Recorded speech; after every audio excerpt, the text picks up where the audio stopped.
anymore, Rob. Wonder what next year's is going to be.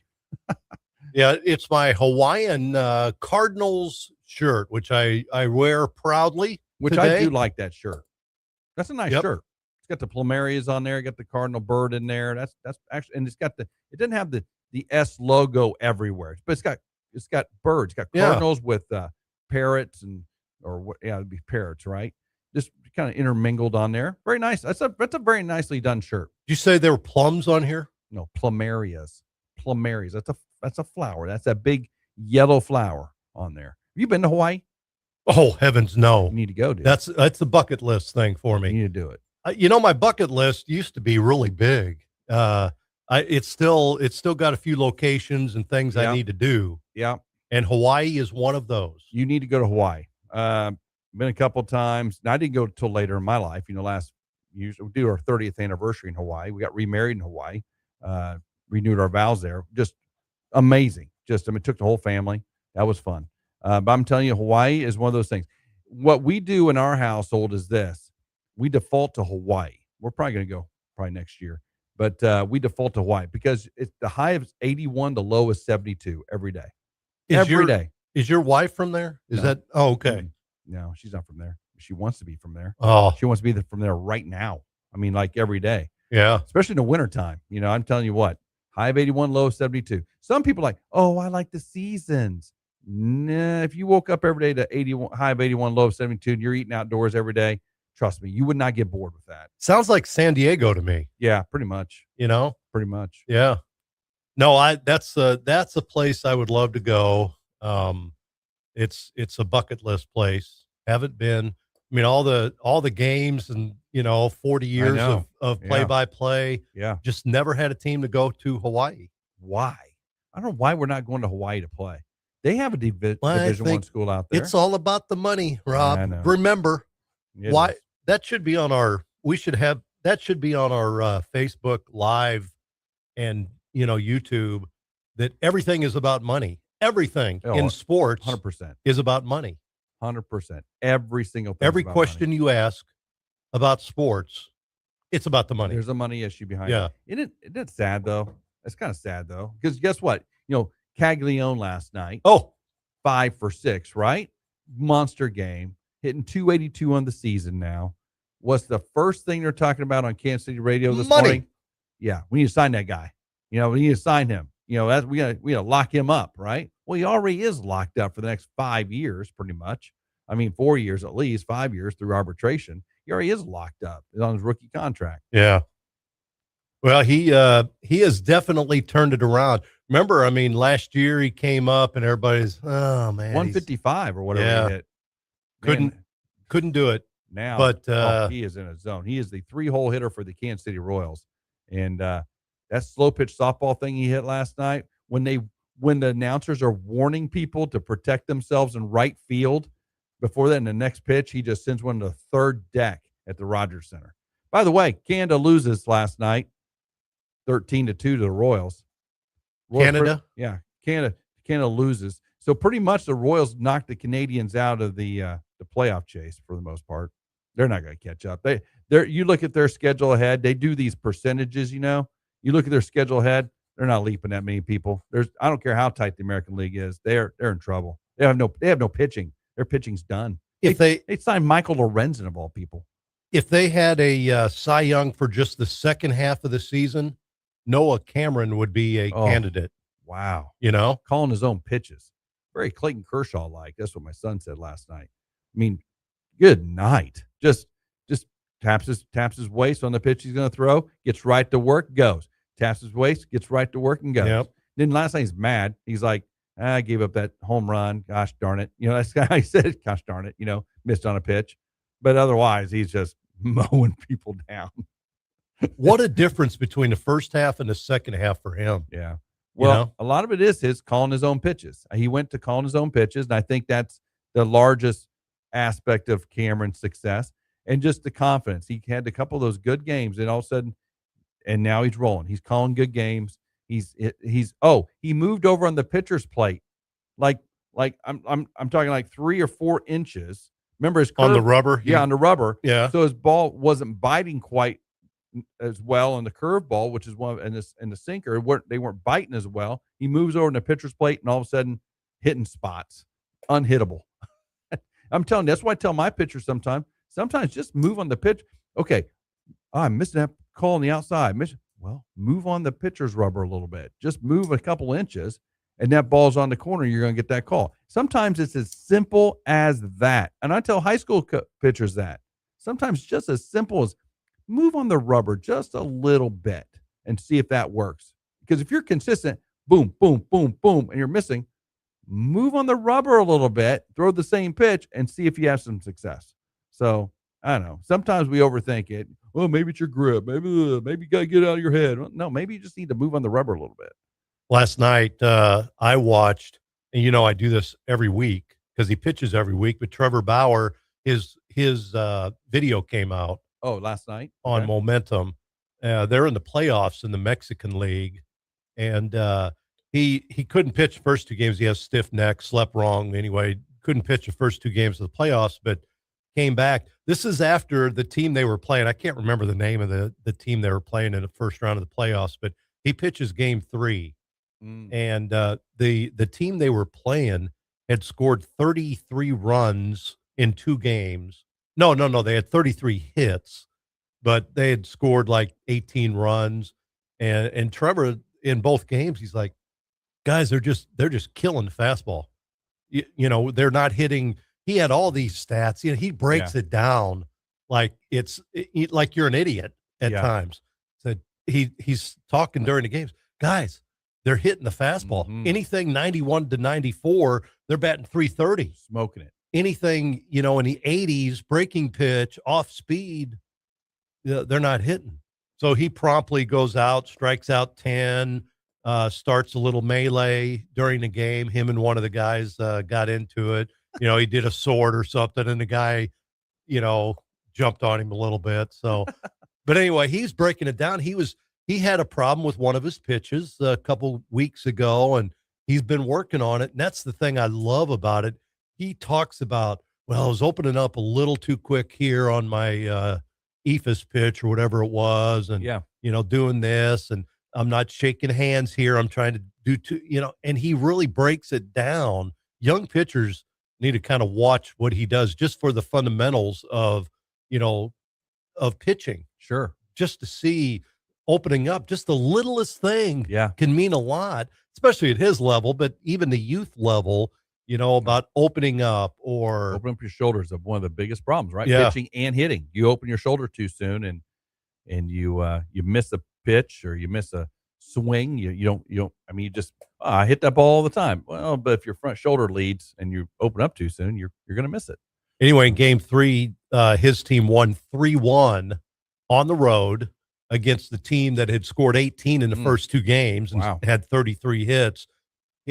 They win 3-1, and he strikes out 10, and he kind of did what he told him he was going to do. He kind of threw a lot of off-speed pitches, but his fastball, in Mexico, they've got, elevation issues. Oh, sure. Yeah. So some places are better, higher elevation, and he throws different pitches at the elevation. They break differently.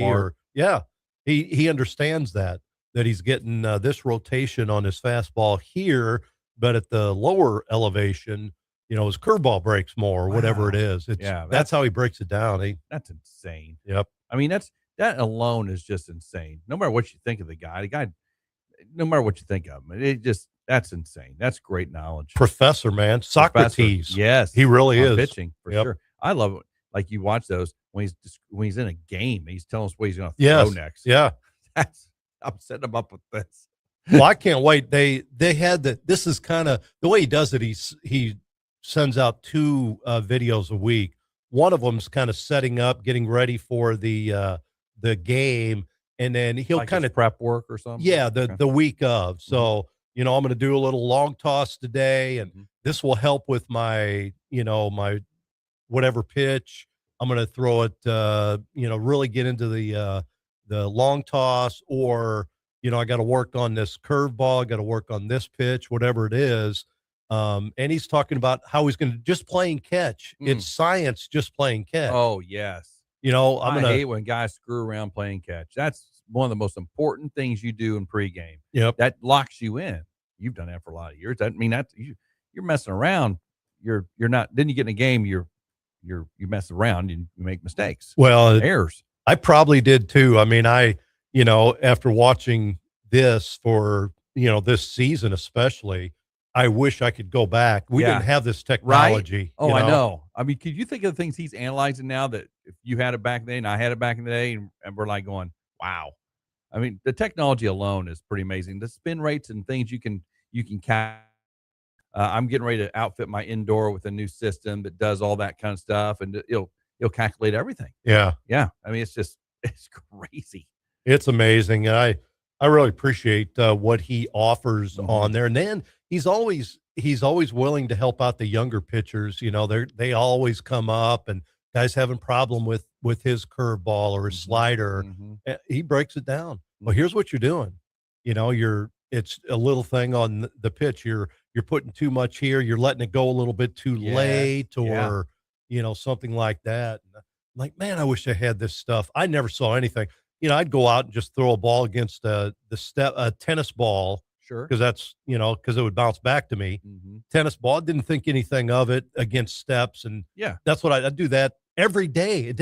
Never took a day off, never thought about that because I just loved, playing. Sure. And having games and, whoever I was playing in my head doing the play-by-play. Yeah.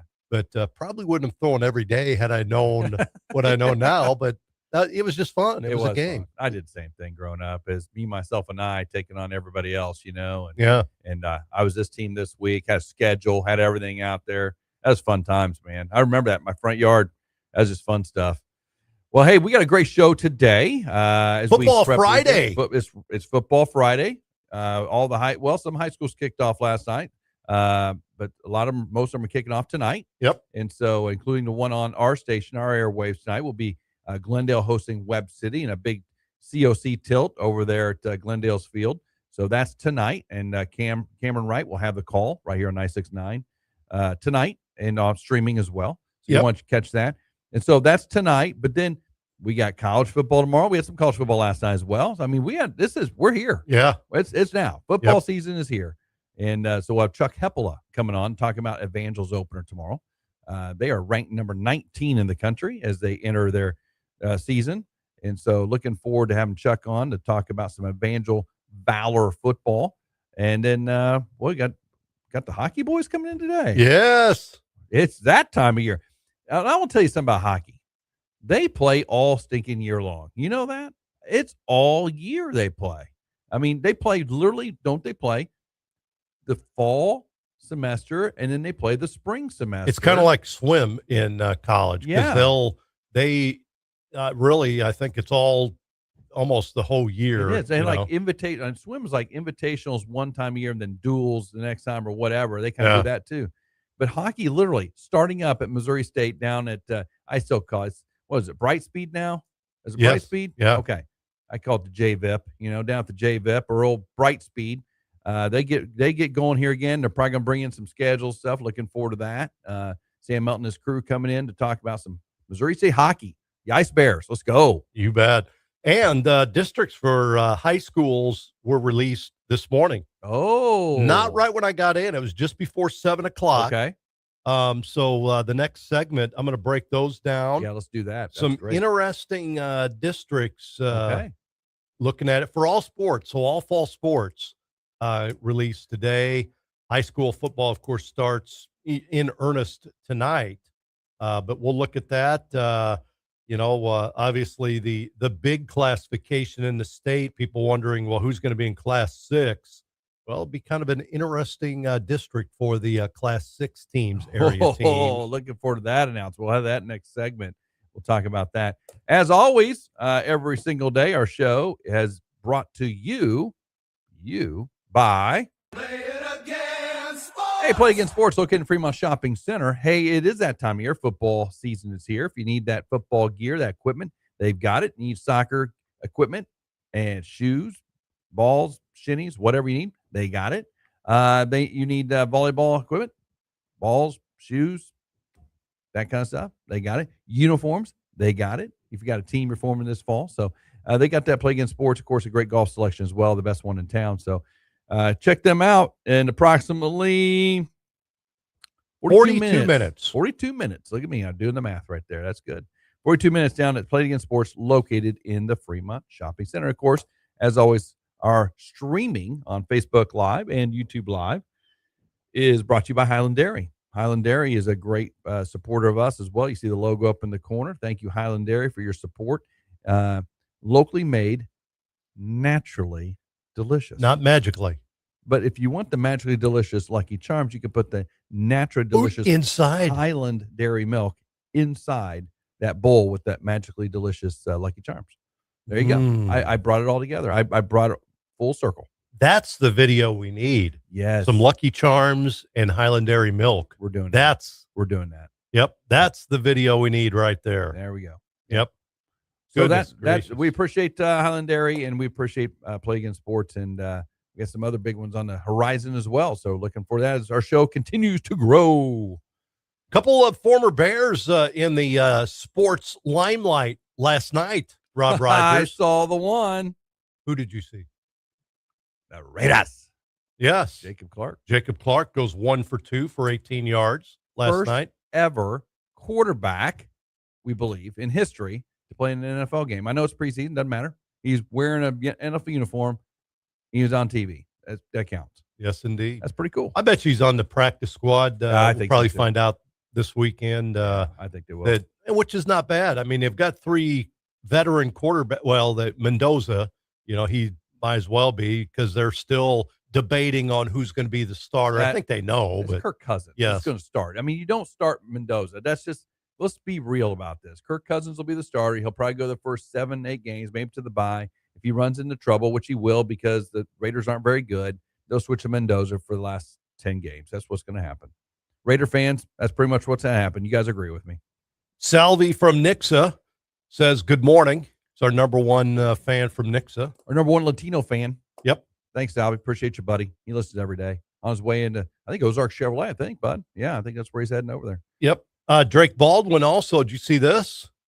I did not see Drake Baldwin news. Well, the Atlanta Braves beat the Dodgers last night 1-0. Or, in the sport I was calling last night, 1-0. Oh, yeah, you did soccer last night. I did. All right, let's go Drake Baldwin first. I want to talk about soccer. Yep. Drake Baldwin homers in the first inning. There you go. 1-0. Final. His 22nd home run of the season. Isn't it cool to see him just do what he does? That's amazing. Pretty awesome, man. Yep.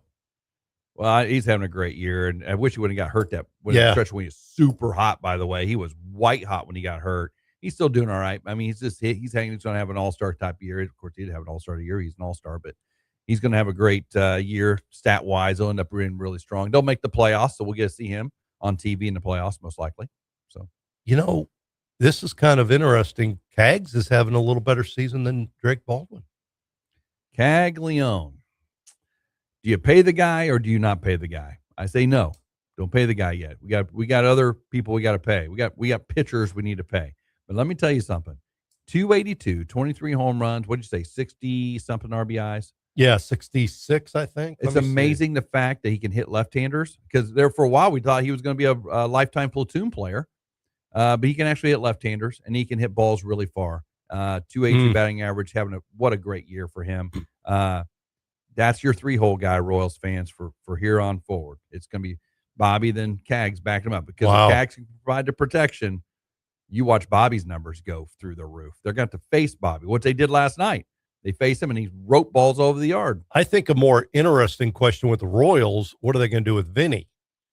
Well, the talk last night is no, not trading him. Talk was last night. He's hitting 342 in the last 10 games. 342 since he came off the IL. Bobby comes off the IL. 342. Well, no, it's him and Mikel. I'm sorry. Mikel went back on the IL. That's a pretty impressive stat. He's seeing the ball. And you look at this, you say, this is the Royals we should have saw at the beginning of the season, right? And it's true. Yeah. Without Garcia. Garcia has been kind of hurt all year. But other than that, this is the way they should have been playing. The second pitch of the game last night, Carter Jensen hits it in the second deck, just saw it and launched it.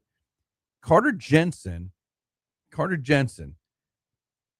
broke the MLB record for leadoff home runs by a catcher last night with 5 in a season. So he broke that record last night. That's an interesting MLB record he broke last night. Carter Jensen also are 7 games over 500 when he catches. The Royals are 7 games over 500 as a record when Carter Jensen is the catcher in the lineup. Think about that for a second. Next, he has an OPS of 800 when he catches. Okay? So when he is on the field, not DHing, when he is on the field playing, his stats are through the roof. So, Mr. Analytical Quattrero, let's look at that. I know we love Salvi. I get it.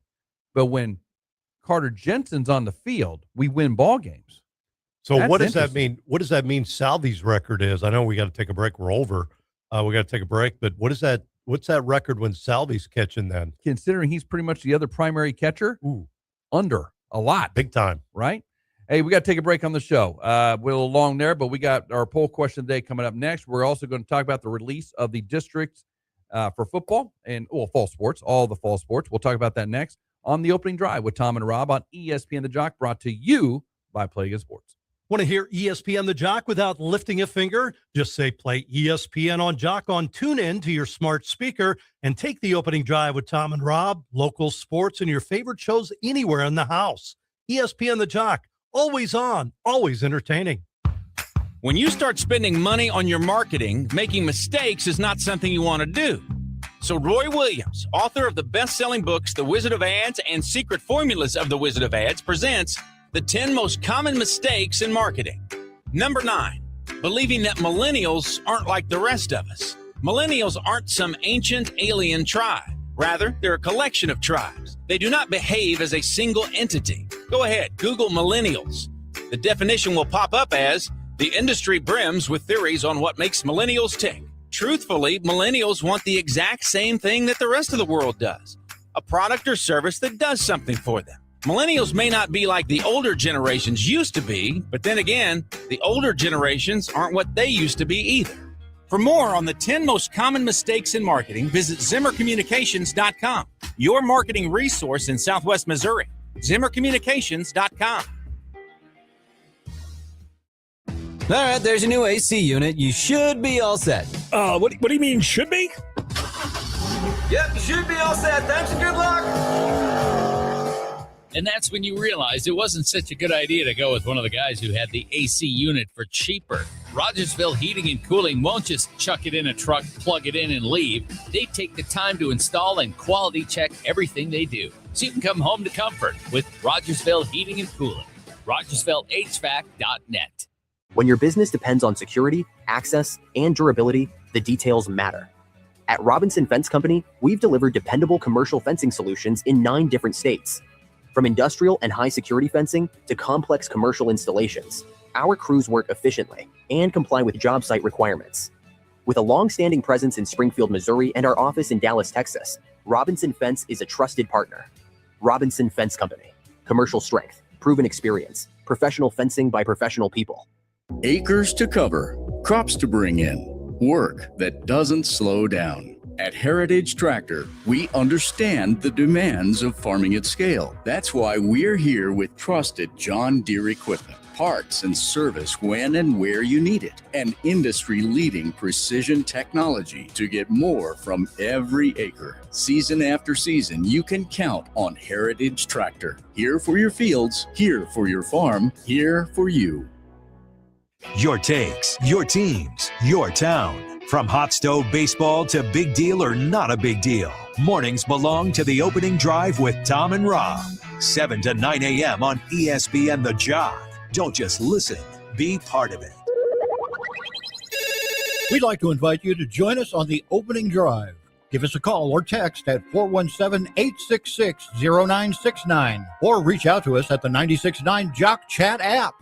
The question is out, and the internet has opinions. We've put today's hottest sports topic up on X, and now it's time to see where you stand. The Sports Poll question of the day on the opening drive with Tom and Rob on ESPN The Jock. What a stupid question that is. What a stupid question. You ask a lot of stupid questions. The sports poll question of the day on the opening drive with Tom and Rob on ESPN The Jock. Never a stupid question on our show. Never, ever a stupid question. Tom always comes up with great questions, of which right now I'm going to do this. Here goes, X. And boom, here it comes. Then I'm going to go up here at the corner and search. I'm going to go 969, enter. And voila, there's our stuff. Voila. Well, it actually didn't go to the right place. All right, now I'm back. All right, so yeah, we had a good poll question yesterday. Do we have two yesterday? Just one. Did we do one yesterday? Yeah, we had one yesterday. Oh, that was a loaded one. Yesterday's poll question, Tom. This is for you guys, Springfield baseball fans.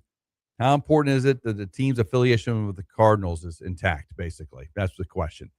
The choices were: first one was very important, Cards fan. Second one, somewhat important. Third one, doesn't matter, baseball fan. And the last one was independent local fan. 90% of a lot of votes, 90% said very important Cards fan.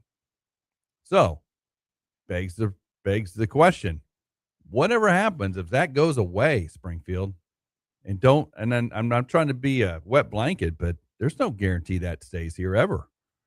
I mean, there's no guarantees in life. Right.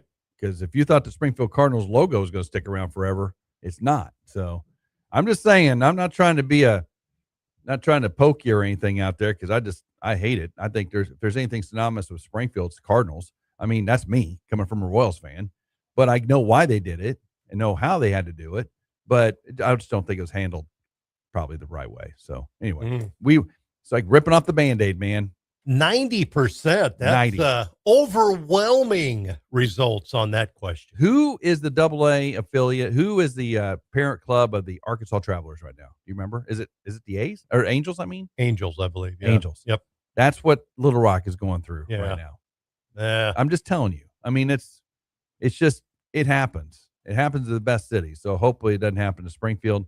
Let's hope we keep the Cardinals. But is that the real reason people are going to the games? Is it the affiliation a lot? There are many. Here, yeah. I think in Springfield is because they get to watch their future Cardinals. They get to watch their guys that are playing in St. Louis right now, which is pretty cool. I'm impressed with that. Okay, I am impressed with J.J. Weatherholt, Jordan Walker, Burleson. Yeah. I am. They were here. I watched them play. I remember Jordan Walker when we was first played here, and I'm like going, that dude's going to rake in the majors. It's like, he's good. Yeah. Then the whole not very good, and, is Memphis and bouncing back. Like, that's kind of weird because, boy, he looked good here. Then now look at him this year. I mean, like, that's the guy I saw in Springfield.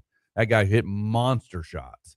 So, yeah, I love that guy. So, and that's me coming from a Royals fan. I like these guys, JJ and Burley and Jordan Walker, Mason Wynn. I love all those guys. And I'm not even a Cardinals guy, but I like them because they were here. Absolutely. They resonate in our community. Yeah. So it's going to be different if they're going to Los Angeles or Pittsburgh or something. It's just not the same, All right. Today's question on Twitter or X under 96.9 The Jock. Of course, it's high school football week 1, right? Tonight, our game of the week, Webb City at Glendale. Yes. In your opinion, what is the best high school game tonight in the area?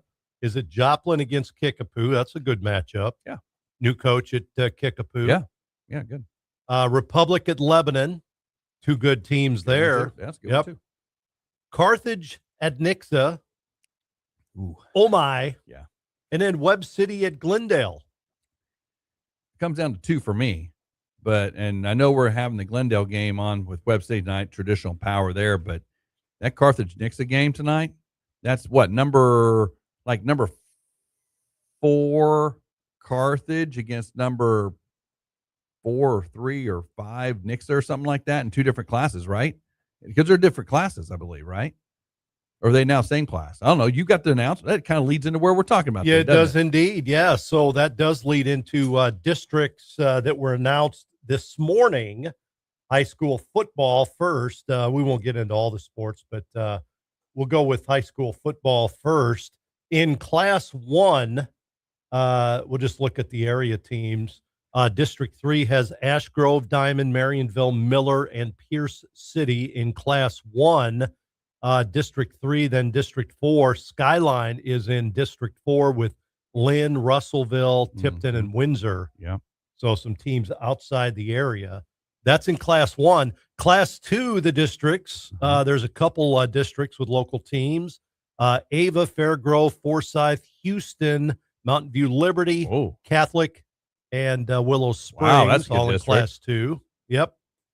Also, you've got Clever, East Newton, Eldo, Lamar, Sarcoxy, Stockton, and Warsaw in another district. Okay. Class 3, Buffalo, Mountain Grove, Pleasant Hope, Cuba, Salem, St. James, and Stratford in there. Yeah. Yep. Buffalo won last night, by the way. They're opener 55-14 or over something Diamond. Yeah. Yep.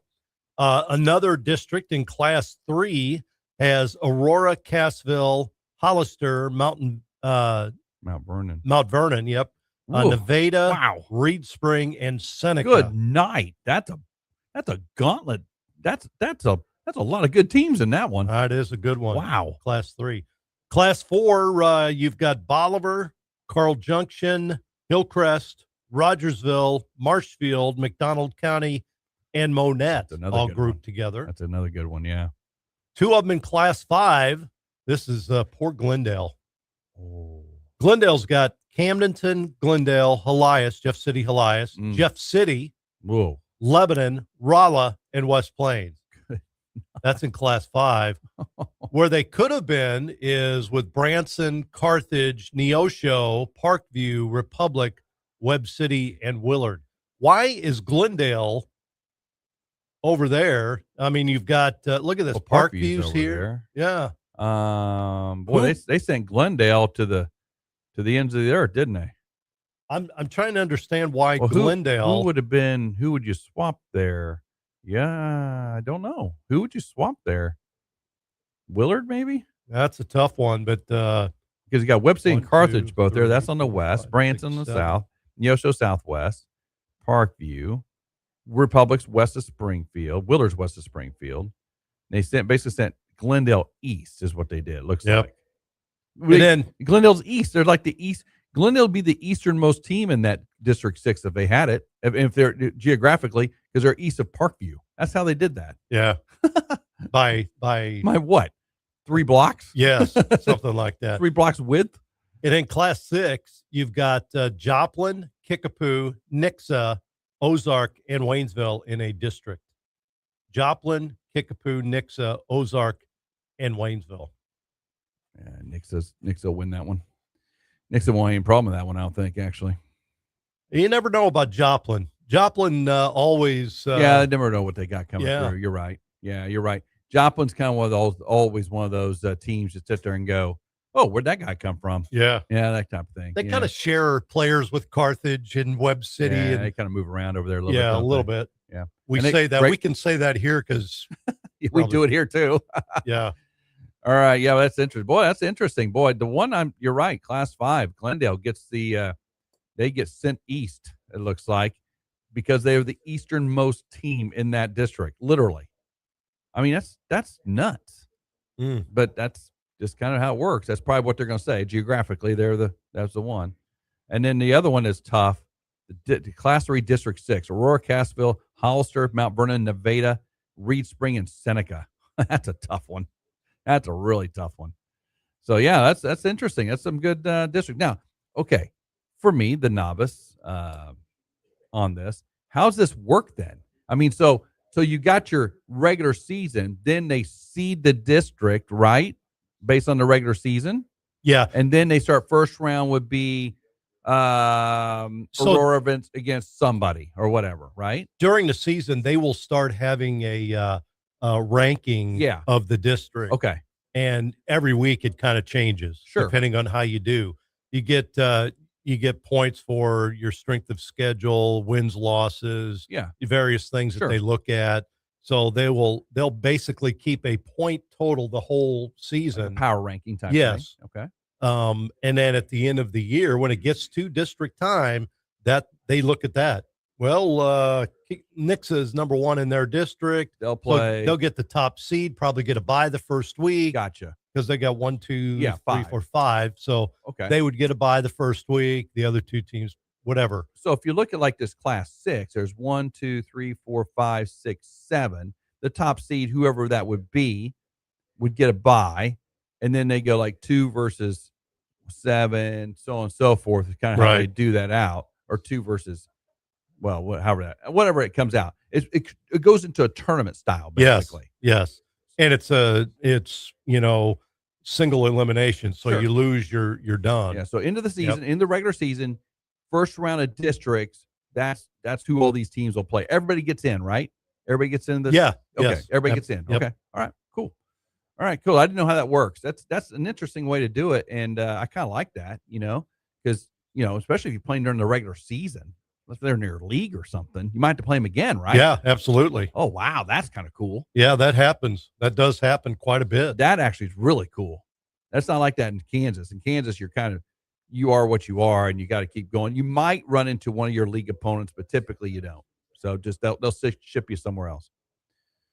That's interesting. Cool. So that's out. That's the districts are out, and just released today, this morning. Glendale's going east. Yep. We talked about that yesterday.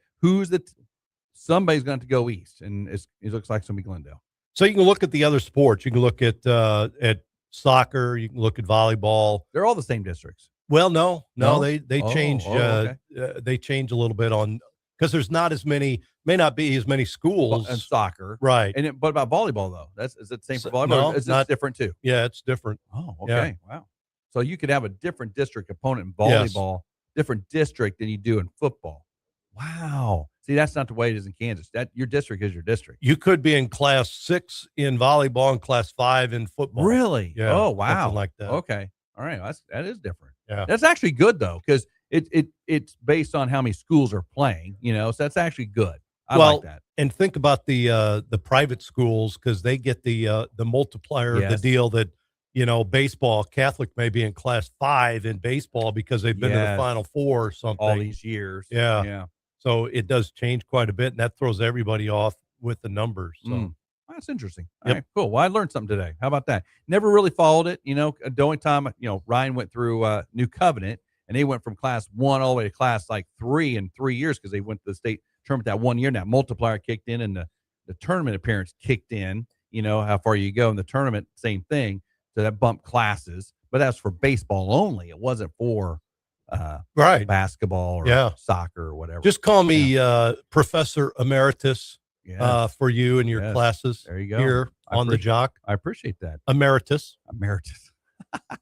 Hey, that's good. So districts are out. We're rolling along. We got our poll question today out there, so make sure you vote. We're going to take a break on the show. We're going to talk some Ice Bears hockey. Coming up next, you're listening to The Opening Drive with Tom and Rob on ESPN The Jock, brought to you by Play Against Sports. This is Rob Rodgers from The Opening Drive on ESPN The Jock. Each and every day as we lead up to the Bears football season, we have the Bear Tracker, where we'll highlight the coaches, the players, and all the statistics leading up to the 2026 Missouri State Bears football season.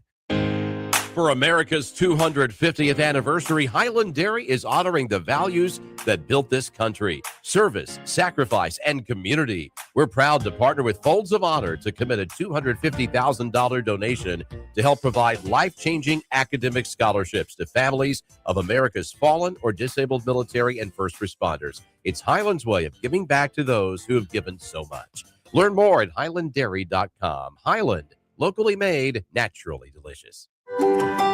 Hi, I'm Bill Dutton with Abacus. And I'm Abe. Bill, when people hear accounting firm, what do they usually think? Taxes, bookkeeping, basic compliance. That's not the full picture with Abacus. Not even close. At Abacus, accounting is just the foundation. We also provide CFO services, strategic business planning, controllership support, and even HR services. HR surprises people. Why would we offer that? Because your people and your numbers are connected. Hiring strategy, compliance, payroll structure, it all impacts profitability and growth. So instead of juggling multiple advisors, our clients get one coordinated team that understands their entire business. And that guidance helps our clients make smarter decisions. Schedule a time to meet with an Abacus professional today. Visit us at abacuspro.com or call 417-823-7171 to learn more.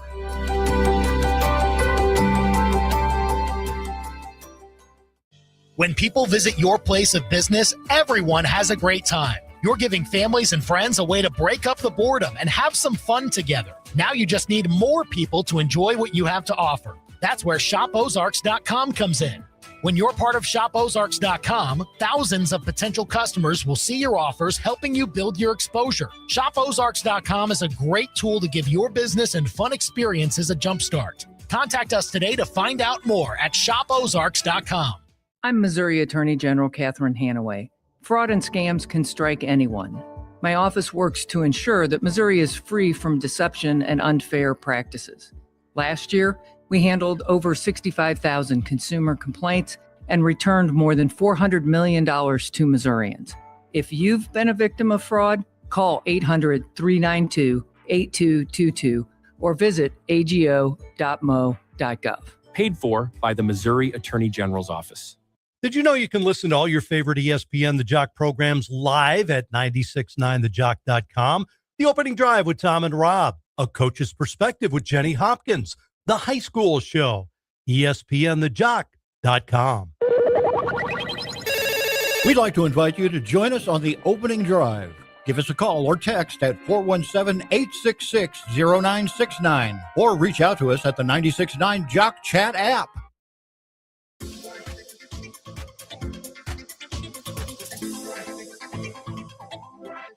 That's not very hockey-esque music.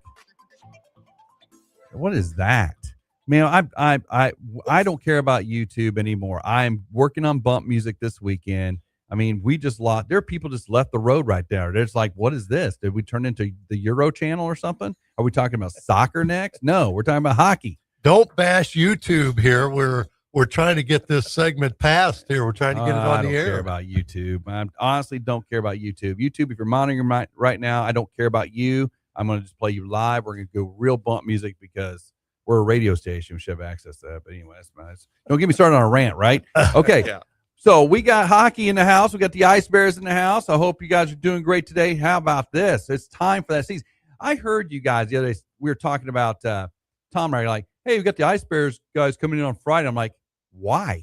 And I'm like, isn't it kind of early in the season? I mean, when they start, oh, no. Yeah, look at their schedule. The stand is brought in September 18. I'm like going, what are you talking about? It's one of the only sports that goes fall into spring. I mean, you got the whole school year basically for the most part. I mean, I know you guys get in February, March, but I mean, hey, by that time it's going. You're starting earlier than basketball, right?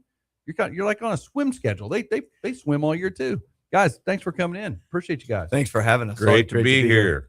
So, okay, we're starting right there against Indiana University of Pennsylvania, IUP, playing those guys September 18th at noon, high noon.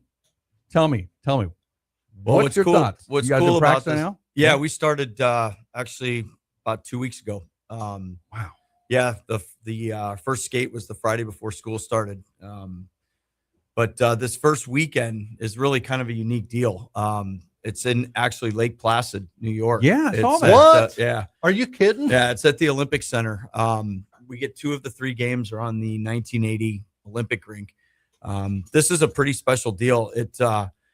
They're doing it for men's Division I, Division II, Division III, and then women's Division I, Division II, but they only invited a certain amount of teams to participate in this. And we got one of the invites late in the season last year. And it's certainly a credit to Stan and Kurt and Ryan Armstrong, our GM, for all the work that they've done over the last 25 years, starting our 26th year with this program with our reputation. So it's an honor to be there. It's an honor to be invited. Certainly exciting for, myself, who the 80 Olympic team was. I was already playing hockey at that time, but those were the guys that I looked up to and what they did. And they took the game to the next level in the United States. So we get to go to that rink. We get to play 2 games on the Herb Brooks rink. The third game will be on the 32 Olympic sheet. There's 3 sheets there. They've got a practice sheet, the 32 sheet, and then the 80 Olympic sheet. So, and with our schedule, with the times, we're going to have a ton of time to sightsee. And I've been fortunate to be to Lake Placid before, and it's pretty weird where unique is probably a better word, but the you walk out of the high school, and in the front part of the high school is the speed skating track where Eric Hayden won 5 gold medals. yeah. Oh my God. So just it's when the kids get there, they're just going to be in awe that they actually were able to pull off an Olympics in this town that's so small. So that's exciting. It's exciting for us to start off the year. It's good competition for us.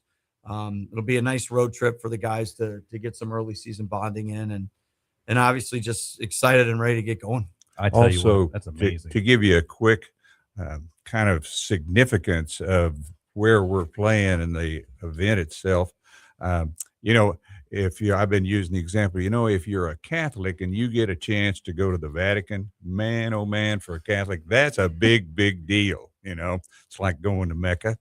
And with a hockey guy, if you get a chance to play in Lake Placid, oh my gosh, it's tremendous. The history there and the significance of that. And I know the guys are just jumping up and down, getting a chance to play there as players. Oh, I tell you what, that's amazing. As I saw this, I saw 1980 Herb Brooks Arena, 1932 Jack Day Arena. I'm thinking to myself, yeah, I think I know where that is. That's pretty awesome. I mean, if you think the history alone, your boys will experience, they'll remember this forever. Mm-hmm.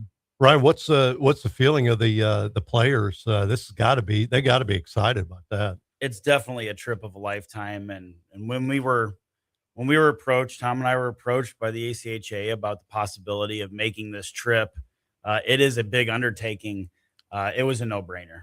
And this is a once-in-a-lifetime trip. And being able to skate at that building where one of the most miraculous, you could say, sporting events in the United States ever happened. It's a once-in-a-lifetime event. It's gonna be a long trip, but it's gonna be a fun time, like you mentioned. A good bonding experience for all the guys and a great way to start out a great season. What else will you do while you said it's going to be a long trip. So tell me about kind of the activities that'll go along with it. Yeah. So we've got a really, really great looking game schedule. We've got, people would consider earlier games than normal. A lot of times hockey games are around 2, 3, 4, maybe 7, 8 o'clock. Every once in a while, there's a few midnight games sprinkled in throughout there. A couple teams like to try that. But for the most part, these are earlier. You look at 10:30 Eastern. That's 9:30 back here. I know we've got a watch party at Mumbles. Our booster club is going to get the game on out there. They're going to do some fun games and support your Ice Bears up on Commercial Street on Saturday when we play Utah. But it's a little earlier for hockey. But Tom, years ago, I think, put this in motion, and we do 6:30 practices on Wednesday. So we're used to getting up in the morning. We're used to playing early. Yeah. Utah found that out when we played them a couple years ago at the national tournament. They weren't ready for morning games.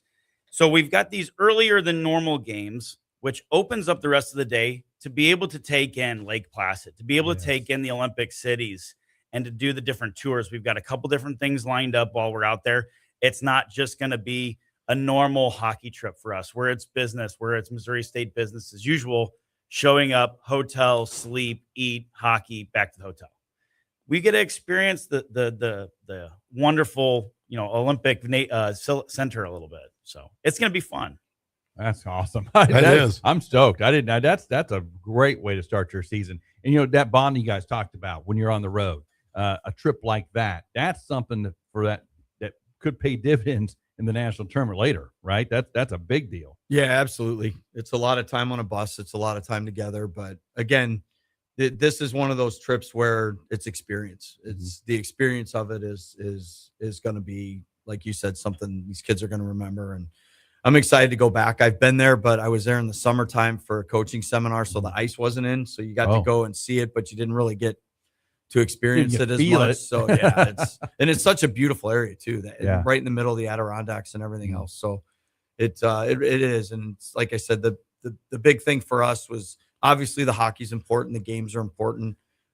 They will be our first games. Unfortunately, this year we don't have a few exhibition games to get us going and tune up. So practices are a little more critical right now. And these games will all count in the computer rankings, so they're massively important for us as well. So there's a little bit of a juggling act that's going to go along with this trip too. All right, well, here we go. Tell us about your team. What are your thoughts going into the season? Well, it's obviously early, and you never want to get too excited from the coaching standpoint, but we really like, every year you lose key guys. But I think this year's recruiting class was very, very strong. We've got a good mix of kids, great experience, some North American League junior kids, couple Division III NCAA transfers, some NCDC players, which is another junior league, top-notch junior league. So excited about the group of guys that came in. We're still in the stages right now where you're kind of trying to see and build the chemistry between the new guys and who's going to play with who and this and that. But the energy's been good. The attitude's been great. The work ethic's been great during the practices. So we're checking off a lot of good boxes early. And now it's just on me to get the right guys playing with the right guys and build that chemistry. So we talk about this trip. What are some other highlights on your schedule this year? I would say, the WCHL, our conference is probably the most competitive conference in the country at this level. Obviously all the games are big. We play big name schools, Colorado, Oklahoma, Colorado State. I would say, our biggest challenge this year is we've got the two teams that finished ahead of us in the WCHL standings. Last year we finished third. We've got a weekend series with UNLV at UNLV, which they're a top 5 team every year. We've played them a couple times. The first time we didn't match up to them real well. And 2 years ago we played them, and we probably played them tougher than anybody in the country did.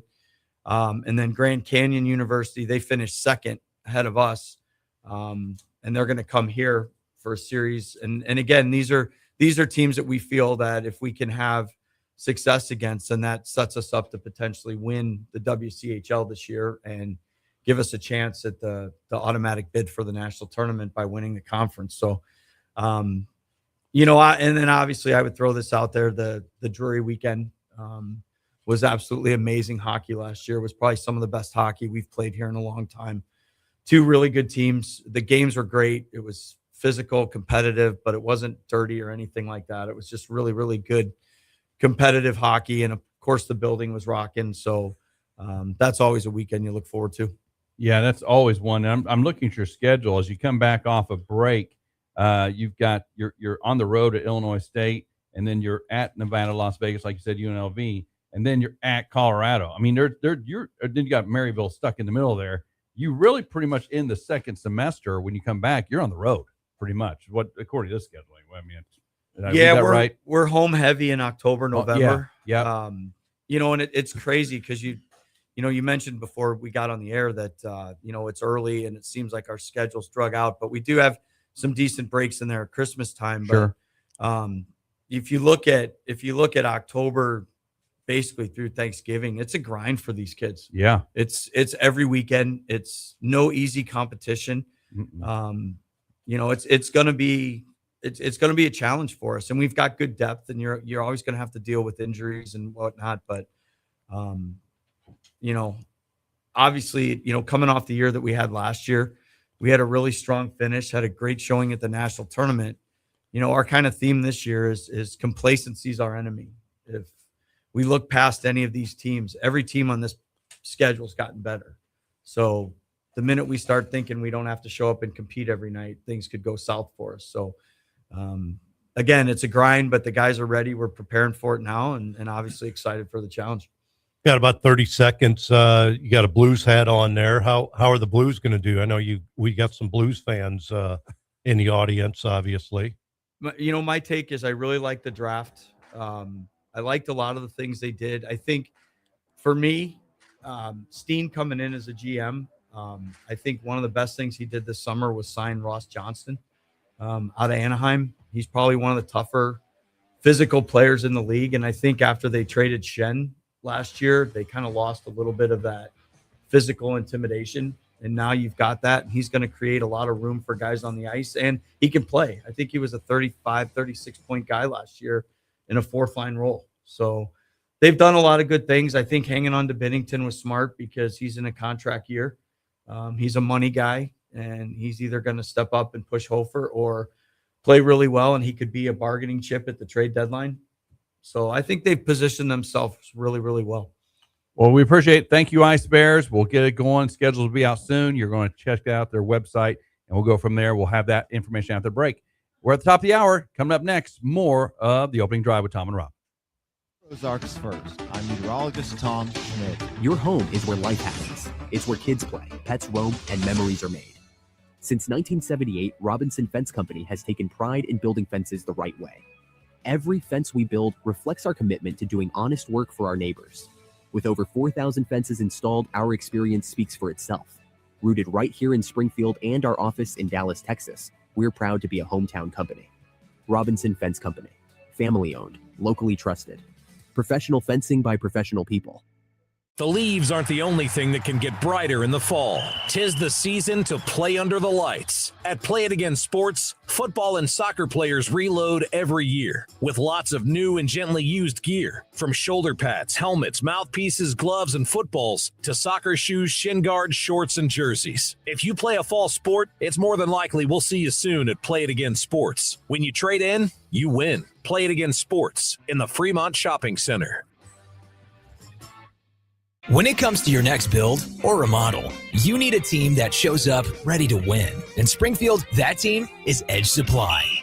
From Blanco kitchen sinks to Delta faucets to freestanding bathtubs that steal the show, Edge Supply has the team, the experience, and the inventory to deliver. Contractor or do-it-yourselfer, no matter if it's a fixer-upper or a full custom build, Edge Supply is your home court advantage because Edge Supply plays to win. EdgeSupply.com. The back-to-school sale is going on now at Piano Craft with big student discounts. Your student will never learn to play on a piece of junk, so check out the tech-certified used pianos from Piano Craft. They all have a warranty and prices start at just $12.99. New digitals with a true piano hammer action start at just $15.99. Equip your student for success with the piano from Piano Craft, financing and delivery available. The best most state Bears coverage on KBFL Springfield, K245CA Springfield.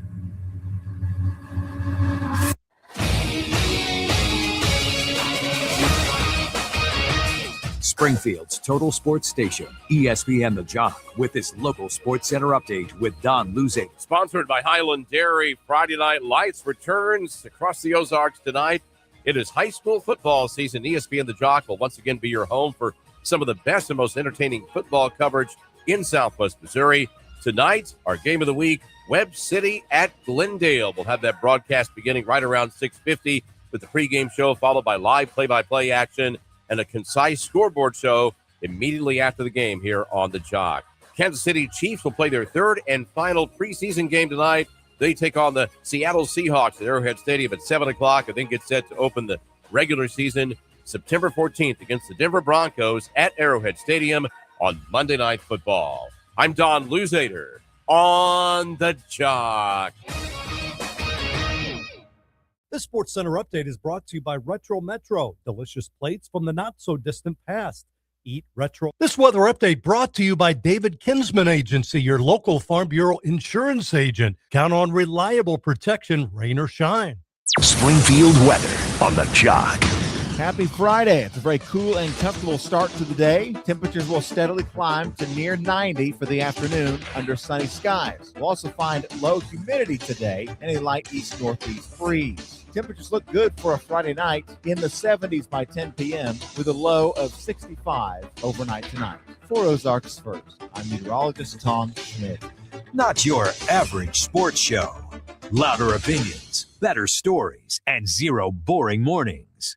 The Opening Drive with Tom and Rob. Weekdays 7 to 9 a.m. on ESPN The Jock. Lose weight. Stop smoking with Alex Goen Hypnosis. Guaranteed. In 2002, Alex Goen was issued a U.S. patent. That's not marketing. That's the federal record. Engineered to take the weight off 10, 20, 30 pounds or more and break your connection to cigarettes. Only $59.99 guaranteed or your money back. Weight loss hypnosis. Sunday, September 27th, 11 a.m. Hilton Garden Inn in Springfield. Stop smoking. 2 p.m. Sign up at alexgoen.com. Goen. That's alexgoen.com. The live stream of the Opening Drive with Tom and Rob on ESPN The Jock is brought to you by Highland Dairy. Fresh milk, great taste, and local pride supporting the show you love. Catch us live on Facebook and YouTube. Highland Dairy, locally made, naturally delicious. We'd like to invite you to join us on the opening drive. Give us a call or text at 417-866-0969 or reach out to us at the 96.9 Jock Chat app. Opening drive. It's opening drive. Opening drive. It's the opening drive. It's smart, it's local, and it's a whole lot of fun. Real opinions, real laughs, and real connection to the Ozarks every single morning. From breaking down the biggest games to celebrating the best of the Ozarks, debating the poll question of the day, and reacting to your messages live. This is sports radio done differently. The Opening Drive with Tom and Rob. Weekdays 7 to 9 a.m. on ESPN The Jock. All right, hour number 2. We are on the downhill slide to the weekend, and looking forward to that. It's going to be a great weekend here in the Ozarks, and it's going to be full of some college football action. Excited about that as Chuck Hepola joins us. The Evangel Valor getting after it here. Looking forward to that. Chuck, how you doing today? Yeah, I'm great. How about you guys? Thanks for having me. Absolutely. Day before the opener. What's your thoughts going into this one? Well, got another practice and meetings this afternoon, a walkthrough on Saturday morning and pregame meals. And so we've still got a little bit of work to do before we play. And so just looking forward to it. You know, this is an exciting time. I mean, the fall is some of the best time of year, you know, getting to coach some football, watch some other football games that are going on. It's just an awesome time of year. So looking forward to it and grateful to be a part of it. Yeah, you got St. Mary coming in, University of St. Mary up there out of the Leavenworth area, that kind of area, coming down here to Nixa. You'll be playing at the Eagle Stadium on tomorrow night at 6:05. That game will be broadcast on MC Local. I saw that. So tell us a little bit about St. Mary coming in here. Yeah, you know, they've got a new, well, I would say it's not completely a new staff. I mean, they've got a new head coach, but he was their previous offensive coordinator, and really their staff hasn't really changed that much. Very talented team. I mean, they've got talent out there. They're young. You know, our team is a little bit more of a veteran group. In fact, I've got 14 of my top 22 guys on offense and defense are 4th year and 5th year guys, you know, for us. And so I've only got one player in those 22 that's a 2nd year in the program. All the rest of them are been in our program 3 to 4 to 5 years. And so, you know, having a veteran team like that is helpful, but they've got a lot of young guys, but they return a lot of guys on defense that over half their defensive guys returned from last year. So even though they're young, they still have some experience on that field. But that's the name of the game, man. You have to have experience out there on that field to be able to execute at a high level. And it's important. We always talk, we talk to our team about that. We don't run plays, we execute plays. There's a difference. Mm-hmm. And you know, we're not gonna press reset on Xbox or, you know, the PlayStation 2, you know, if something doesn't go our way. And I always say we can't press reset, you know, so it doesn't work like that. So you just have to get out and execute. And when you have older players, it gives you more of an opportunity because they're seasoned, you know, and they've had a chance to be able to do that. So looking forward to seeing what we can put out there on Saturday, and hopefully our guys execute the way we want them to and expect them to. Coach, nationally ranked heading into this season. How does that fit in the mindset going into this 2026 football season? You know, the only thing it does for me is just grateful to, you know, that somebody's, you know, sees our program and you know, thinks enough of us to put in that. But it really doesn't have much impact on, I mean, our team, it's never been addressed to our team. I mean, our guys aren't, you know, oblivious to it. I mean, you know, there's plenty of social media stuff out there that we guys see that stuff, but we never talk about it. It's not any really focus on us, but it does, you know, it makes you thankful that somebody at least recognizes your program to be able to be in those roles. We just want to focus on the next play and the next opponent.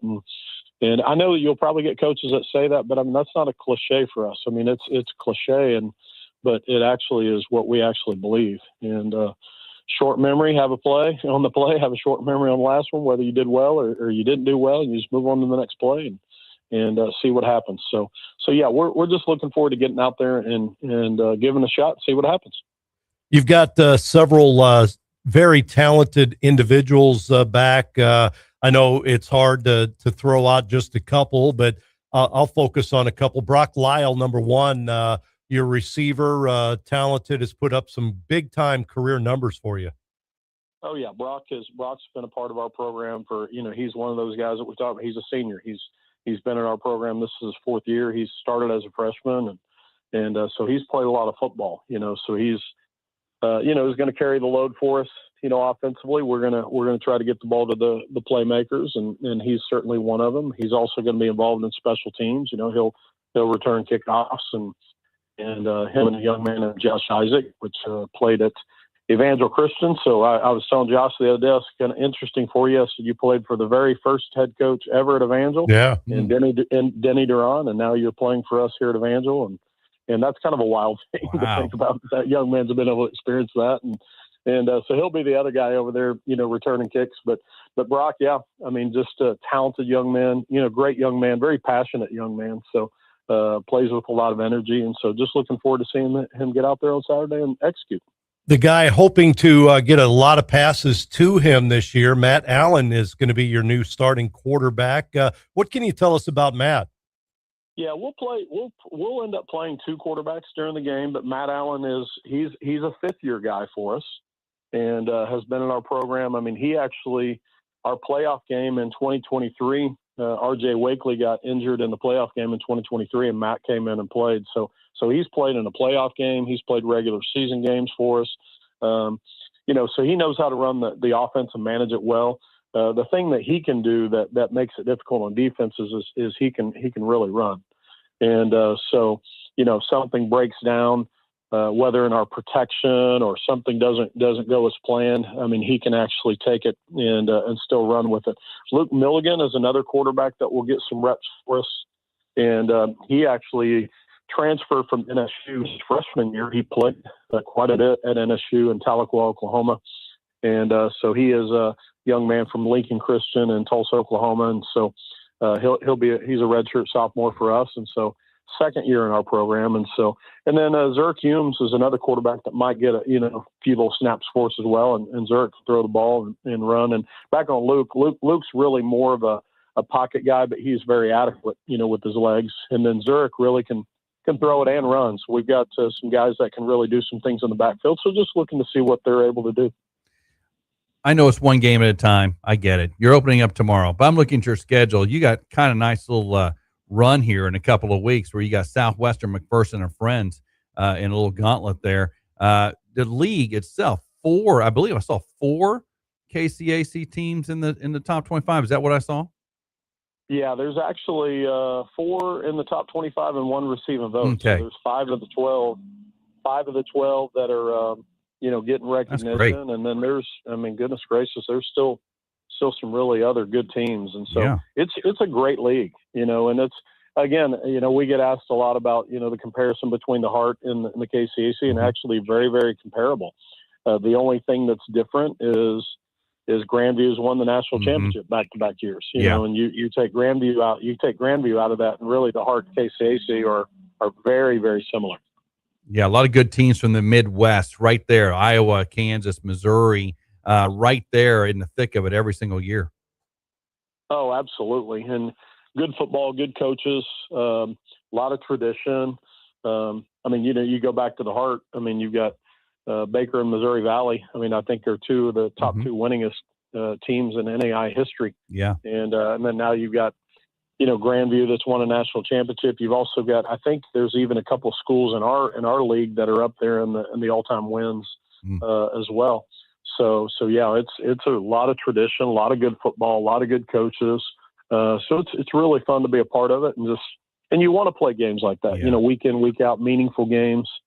And we're playing early in the season. You were mentioning that those are crossover games. So basically, with the first 6 games of the season, we're crossing over to the other division, and Kessinger versus Bissell. And then we have a bye week, and then we play really our side of it. So it's kind of similar to what the SEC does and some of the other schools do when they divide their conference up into 2 divisions, and that's what we're able to do. That also enables us to get 2 teams in the playoffs, guaranteed. Yes. And so whoever wins the Kessinger and whoever wins the Bissell is going to get in the playoffs. That's great because you don't want to have one of those years where you don't get the guarantee of 2 teams in there. That's a great way to set it up. Absolutely, and the Heart does the same thing. I mean, they've got the North Division and South Division, and so really between the Heart and the KCAC, you're going to have 4 teams in the playoffs guaranteed. That's awesome. So, Coach, first week of high school football tonight. I know in the past you've always said, you're recruiting, I guess, a tank of gas. Yep. You got the gas tanks filled up. Are you ready to go for tonight? Absolutely. We'll have a staff meeting today at 12:30, and our recruiting coordinator will have all the games, for coaches to be able to go and watch and observe. And then we've got invites out to a lot of local talent to be able to come to our games. So not only do we go to the games, but and as you all know, all the colleges are going to invite players to come to their games and watch the games. So we've got invites out, for any young men that are interested in Evangel football, want to come watch us play. And so yeah, there's a lot of recruiting that goes on, and goodness gracious, like shaving, you do it every day. If you don't look very good. So you got to make sure you're recruiting all the time.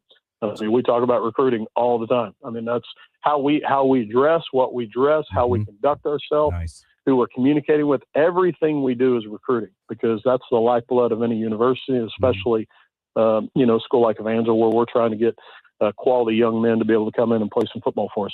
So what is your message? Obviously, you guys handle it well from the staff part of it, but when players do come and watch games or practices or whatever, what's your instructions to your players on how to handle those recruits? Yeah, we want, our players, they're just as involved in it as the staff is, because, they want somebody coming in that's just as committed as they are. And they want somebody coming in that understands the brand and understands what we're trying to accomplish. And they all know we're as good as our weakest link.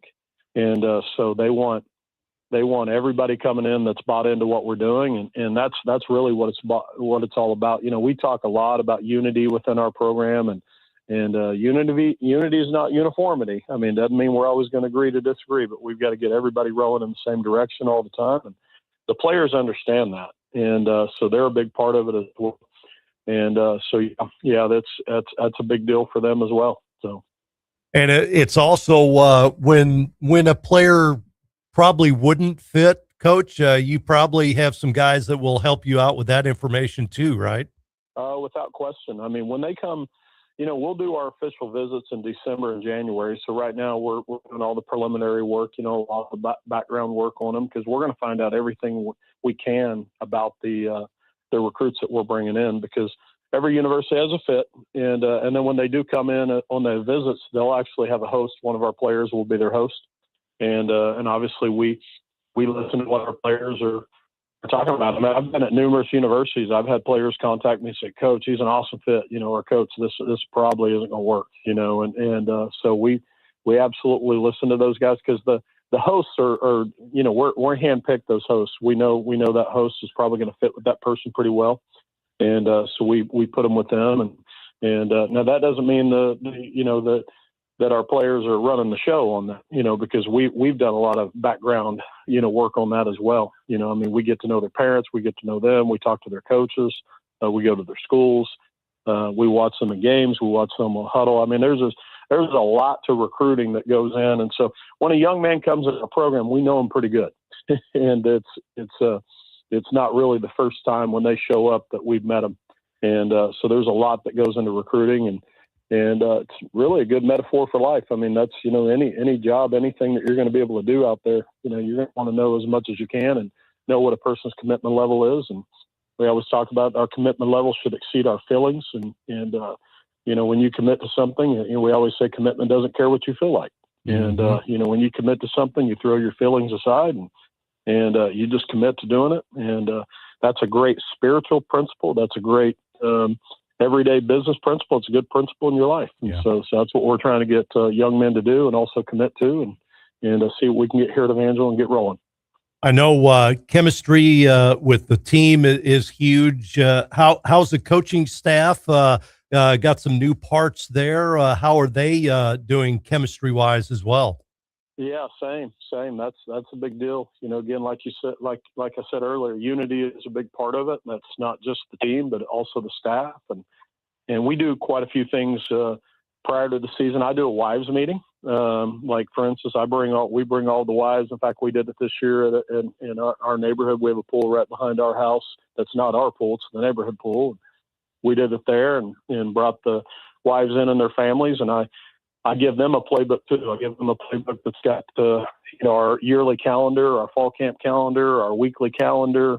We give them a gift card so they can go and give them some Evangel gear so they can be wearing that at games. I just kind of talk to them things about travel, and when we're traveling, they actually have our schedule to know exactly when we're leaving so they know everything about what's going on in the program.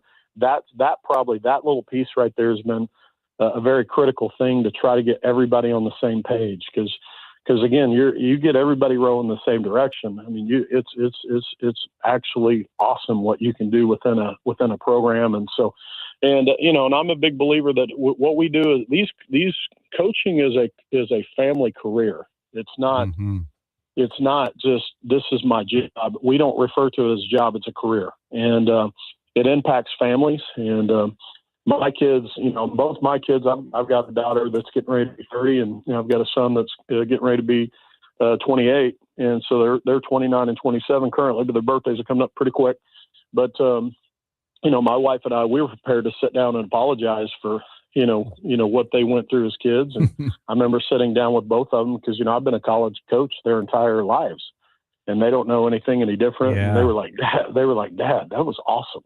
Like, that was awesome. We would never want anything different. And, my son's been on charter flights with me. My daughter's been on, game sidelines and all those things. And so now I've got a granddaughter, and so she'll be at the game on Saturday. It's just a family. It's a family career. And, so it's a lot of fun. It's a lot of fun. Well, let us know when the wives of the coaches get to call a play during a game. We want to be at that one. Well, don't kid yourself if they're not wanting to do that. I bet. Oh yeah. I mean, I get home and I get the lowdown. My kids have been involved. I'll come home and my kids are like, Dad, what are we doing? What do we got to do? They are. And then my wife, she's just kind of giving me that look, like, all right, we got to get some stuff fixed here, And so it is honestly a family thing, and people don't realize that if they're not around it. Oh yeah. It is awesome. And I mean, I would not have it any other way, and grateful for our family to be involved in that. But we also are going to emphasize our families. I mean, if I've got a coach that's going something with their kids, I'm like, hey, listen, we're going to move our schedule around so that they can get to their families. And, I love getting the football across the goal line or preventing it from getting the goal line, but not at the expense of our families. Oh, totally agree. That's awesome. That's such a great way to live life, isn't it, Coach? I mean, that's the way it should be. Yes, sir. Yes, sir. Absolutely. All right. You open tomorrow night, 6:05 down in Nixa. You'll be at the high school stadium now, taking on the University of St. Mary. Tickets, $10 a piece. If you want to go down and watch the Evangel Valor tomorrow, you get a season pass for $45. You can do that online. You can go to their tickets that are online and get your tickets for the Evangel Valor football season right there as well. So good luck tomorrow. And of course, we'll talk to you next week. Hey, I appreciate that. And I'm glad you brought that ticket price up. And when you first brought it up, I was like, I haven't bought my ticket yet, but I didn't get it free. So. Bought mine. Got mine. Here we go. All right, man. Appreciate you. You bet. Thanks, Jock. Take care. Coach Hepola, Evangel Valor opening up tomorrow. Man, I tell you what a league. Oh, my gosh. If you go, you will get quality football every single game you go watch them. I'm just going through the schedule. Southwestern, nationally ranked. Friends, nationally ranked. You just go through the whole thing. They got great teams in this league. They start out with a bang with St. Mary, and then I'm telling you what, there's a gauntlet there. Southwestern, McPherson and Friends, and Kansas Wesleyan. That is a gauntlet, and I'm telling you, you want to see some good football, head on out there. Now, the one change is they're at Nixa most of the time. One game. They're the September 12 game. They're at Ozark. There's a conflict at Nixa, so they're at Ozark. But not a bad field there either. It's a nice place too. Yeah, they're both pretty nice places. So, by the way, talking tickets, when the I travel with the Lady Bears, and when we're on the road, they always ask, do you have anybody, anybody you want to put on the pass list? Sure. When they asked me that, I said, yeah. Can you put Elvis on the list for me? She gets a kick. I do that every game. Elvis Presley. Never know. He might show up. Yep. You never know. Yep. Then if he does show up at some random, FIU or something like that. Well, that No, Ricky- middle Tennessee. Ricky Bobby, is that he would put his dad or somebody? Every single time. Yep. All right. Hey, let's take a break on the show. You're listening to the Opening Drive with Tom and Rob on ESPN The Jock on a Friday. Back after this. Going out of town? Take ESPN The Jock with you at 969thejock.com. You can hear the best of the Ozarks with Chef Tiny, Full Throttle with Craig Stagner, or The Opening Drive with Tom and Rob. ESPNthejock.com. Hi, I'm Bill Dutton with Abacus. And I'm Abe. Bill, when people hear accounting firm, what do they usually think? Taxes, bookkeeping, basic compliance. That's not the full picture with Abacus. Not even close. At Abacus, accounting is just the foundation. We also provide CFO services, strategic business planning, controllership support, and even HR services. HR surprises people. Why would we offer that? Because your people and your numbers are connected.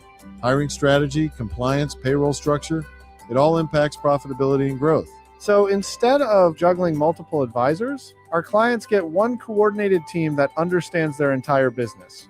And that guidance helps our clients make smarter decisions. Schedule a time to meet with an Abacus professional today. Visit us at abacuspro.com or call 417-823-7171 to learn more.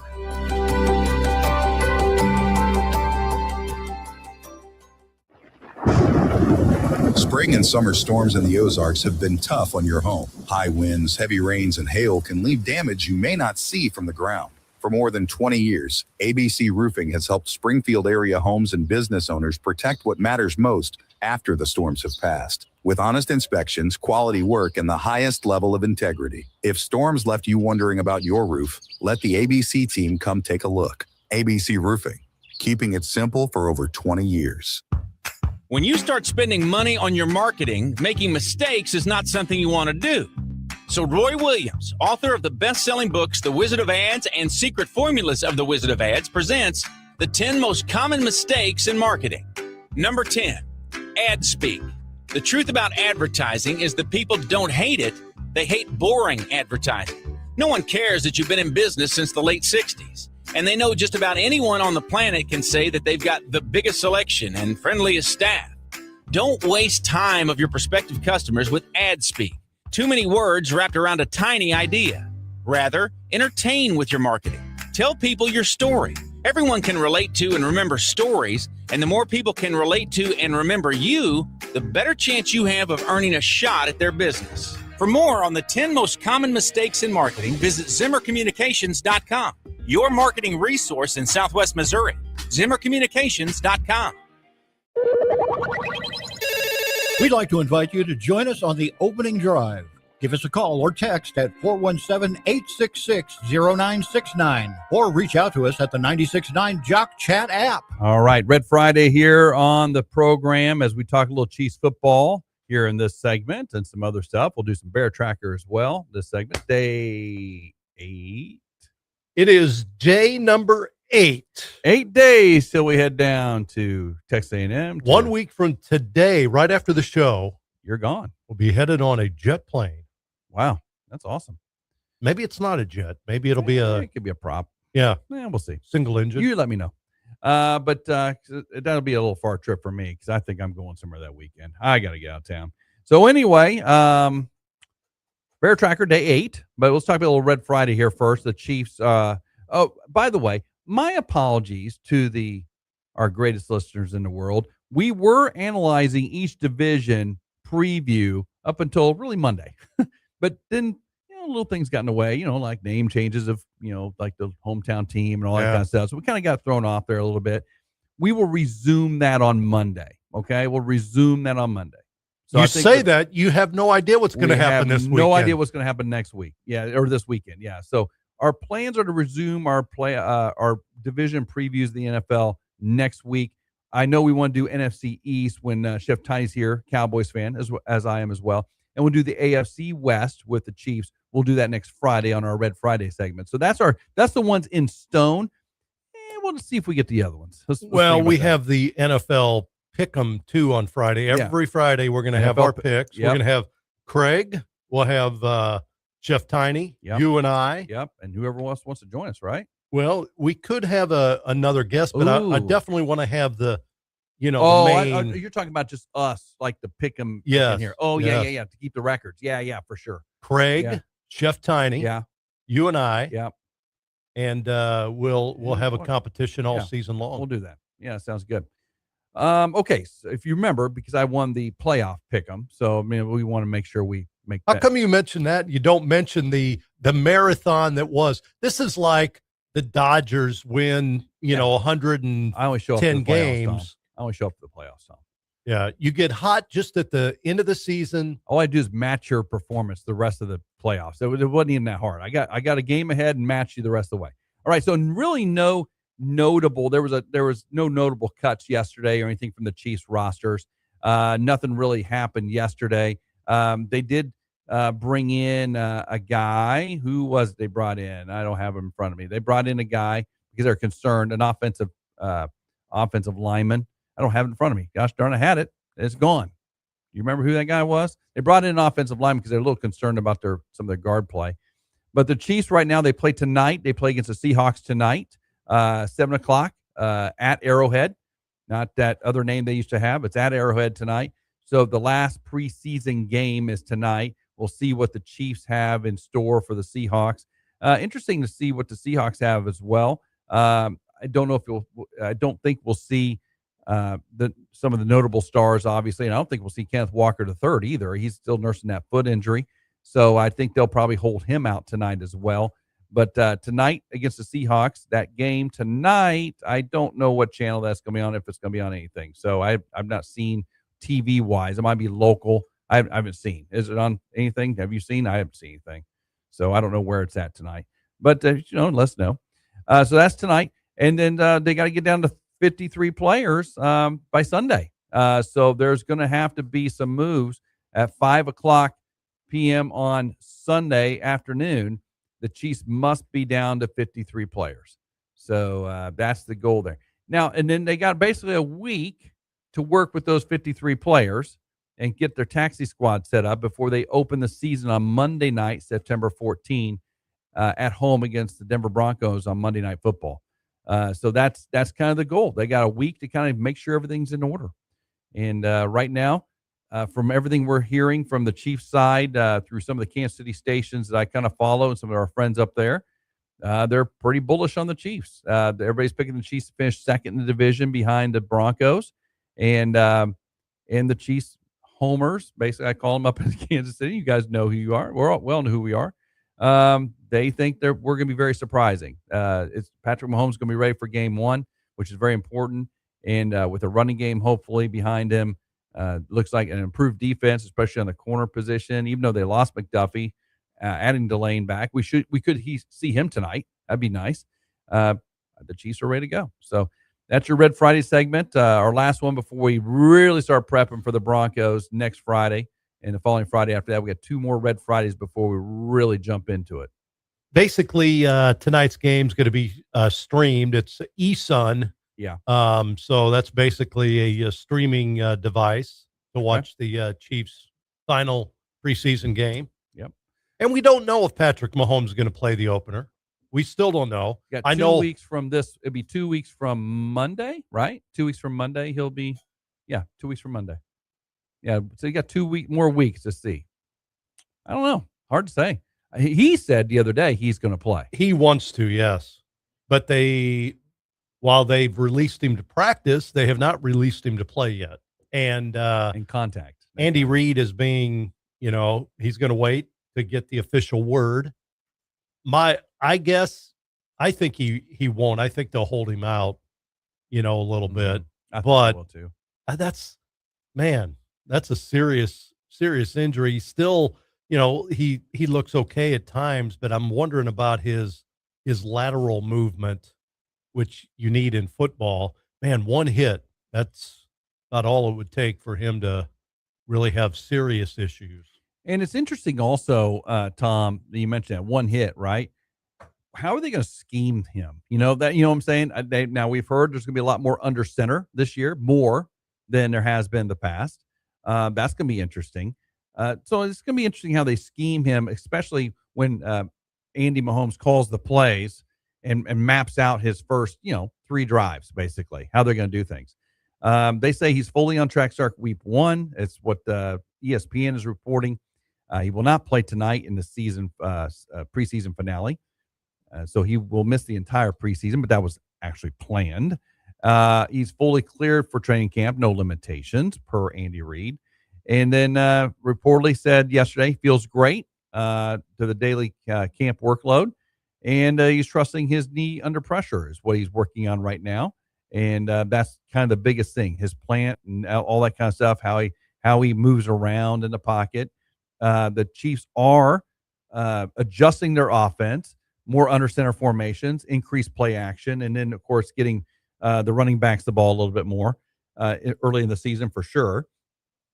And so I think I really think that they're really scheming to get him back in there and really protect him early on in the schedule. So I think that's kind of what we're seeing.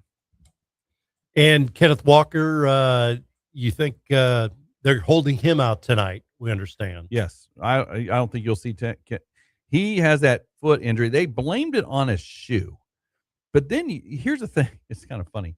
Then you talk about you hear from Seattle people, oh, he's hurt all the time.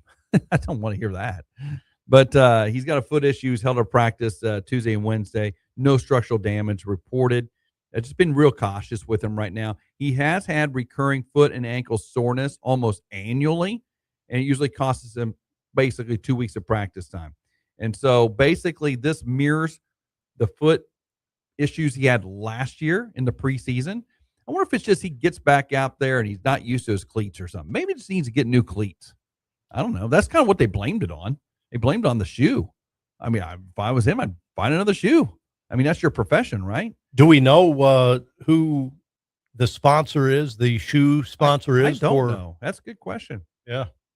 Because that's not going to go over well, if it's the boys in Oregon or, Chuck Taylor or whatever. They have Chuck Taylor football cleats. I don't think they have Chuck Taylor's. That'd be kind of soft ankle there, wouldn't it? Let's see. He does not have a public shoe sponsorship. I'm trying to see what he wears. No verified shoe sponsor or anything like that. So anyway, I'm trying to see what he does wear. I'm going to look that up. You're trying to badmouth the shoe company now. No, I'm just saying Kenneth Walker. He's been wearing the Nike Superbad 6.0 cleats. That's the ones he's been wearing, or the 6.0 player exclusives. So that's what he's been wearing. And Andy Reid said Walker's cleats were too small. Okay, first of all, why are they too small? How old are you? How are you a professional athlete and you can't figure out how big your foot is? How old are you? I have watched enough of the shows, the YouTube shows where they show the equipment, facilities for all these college teams and pro teams. They look, that's like Taj Mahal. Yeah. They have these sliding, 18-foot, I guess doors or whatever. Yeah, windows? they've got shelves on them and they're 12 foot tall or whatever, Yeah. and they slide. And here's your shoes, here's your helmets. Yeah, it's great place. How could your shoes? Don't they have computers that do all kinds of things with your feet? Put your foot down and measures everything, right? My thought on that is this. Okay, you wear the Nike Superbad 6.0s, right? That's your shoe. And you wear, let's just say, for example, he wears a 10.5 and the shoe's too tight. I got a great idea. Why don't you just try a size 11? Like just for the heck of it. Just try a size 11. Maybe that would be, but maybe the problem is he's a size 10 3/4. It could be one of those things. He's like in between shoe sizes. Well, and they have computerized equipment where even if one foot is slightly bigger or wider than the other one, could happen. I don't think Nike gives him some custom shoes. Like one's a 10 3/4, one's a 10.5. One's a little bit wider than the other. I would think Nike could do that. I think they could figure that one out, right? What happened in Seattle? Why are the shoes different in Kansas City than they were in Seattle? I don't know. Or was it the same issue in Seattle? I think it's the same issue in Seattle. The guy just didn't know his shoe size. He's probably in between. He's probably a 10 3/4. He's just, can't wear the 11, a little floppy at the end. When they put, you remember when your mom, you try on shoes, she jams her thumb all the way into your stinking toe. Oh, that fits all right. I'm like, yeah, you just broke my toe with that monster thumb you just put through my shoe. Maybe he should try Skechers cleats. Skechers. Where you don't even have to tie them. You just slip them on. Yeah. Skechers cleats. How about that? Slip-ons.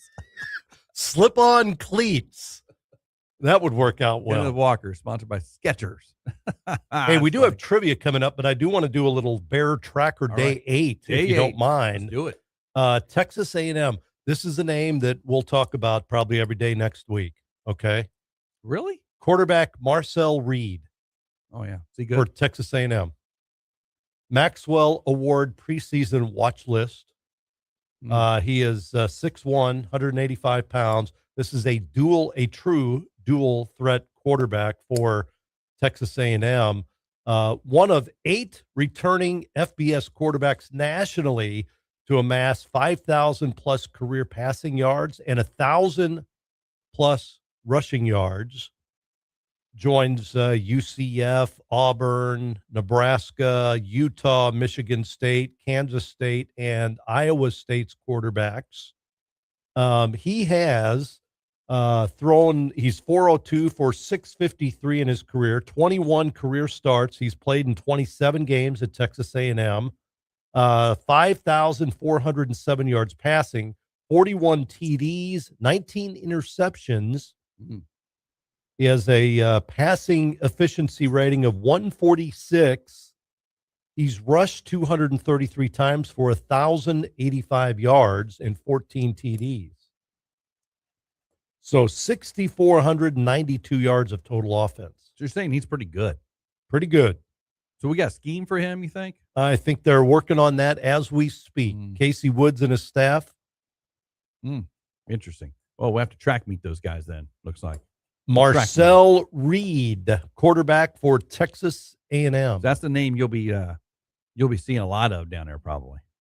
Ooh, all right. From Nashville, Tennessee, by the way.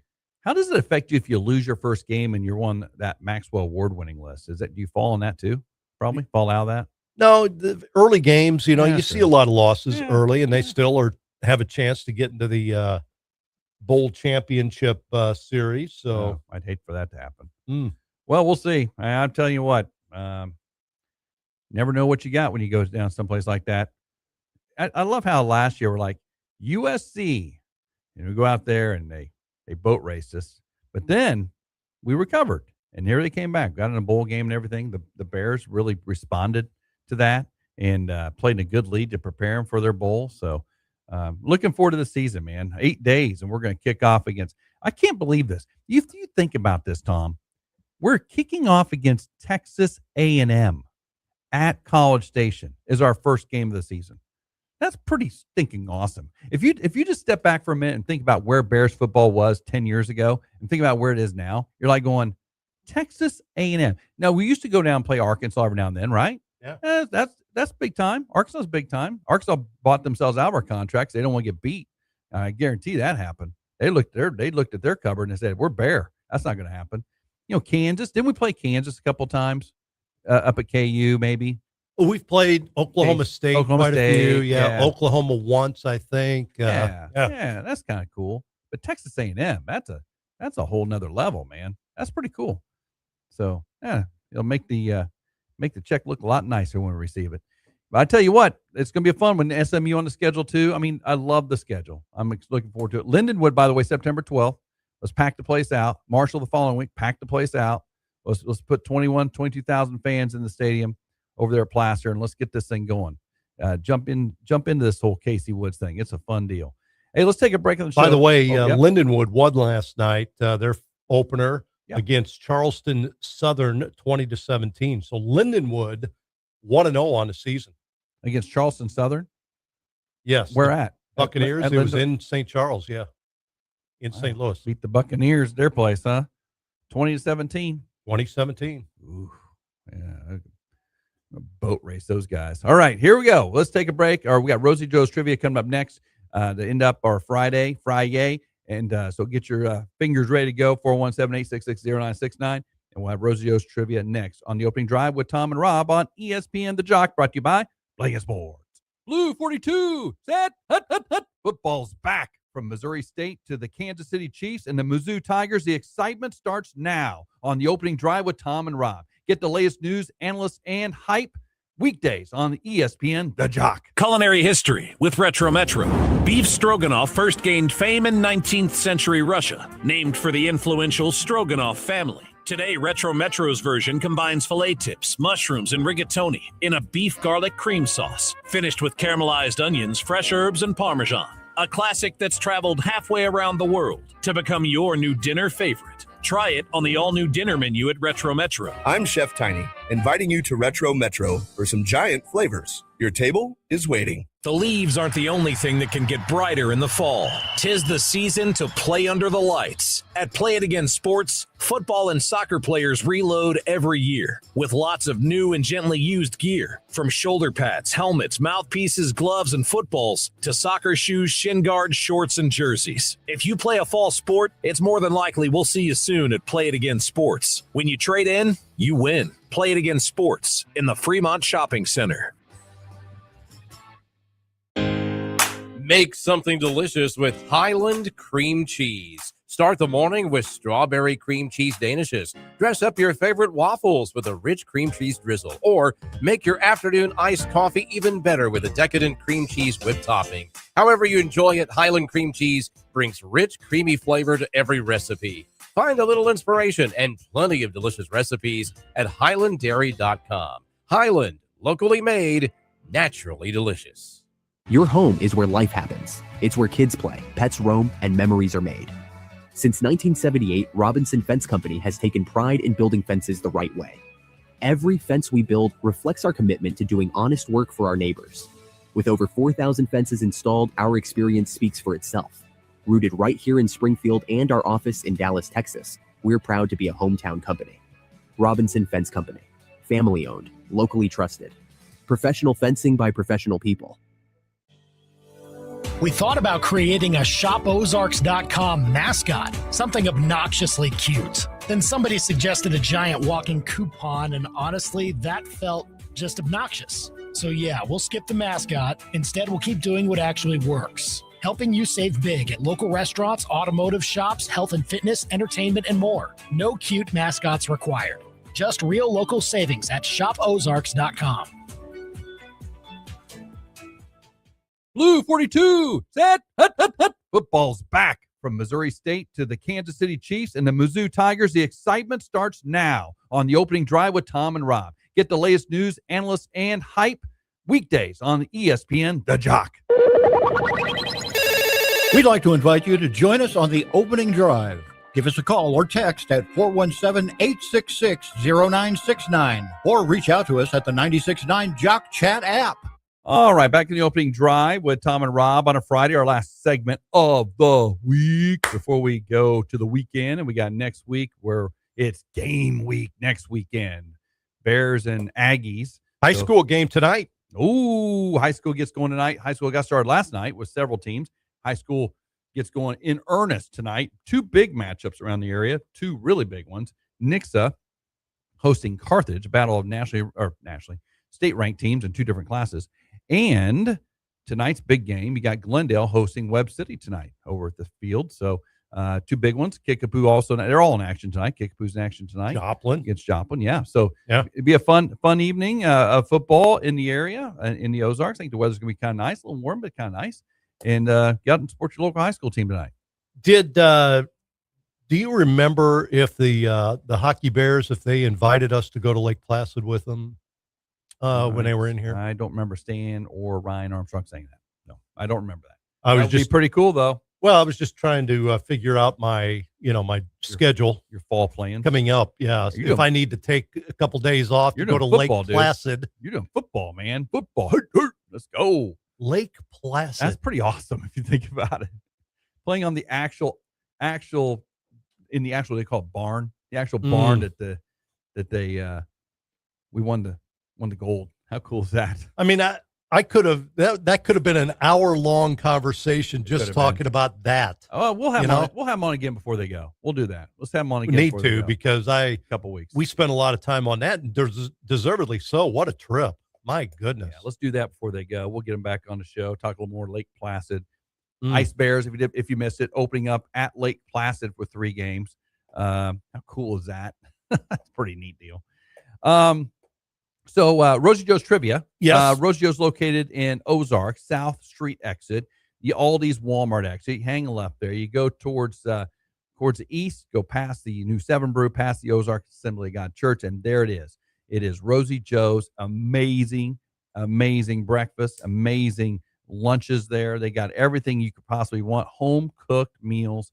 I mean, if you miss home-cooked meals, that's a place to go. Rosie Joe's in Ozark, and we got our trivia question of the week. What we got there, Thomas? Chicken fried steak. Yeah, I know what they have there. Omelets. I'm ready to go. I'll leave right now. Fridays is tough for me because I'm like, I drive past that on the way home. That's hard.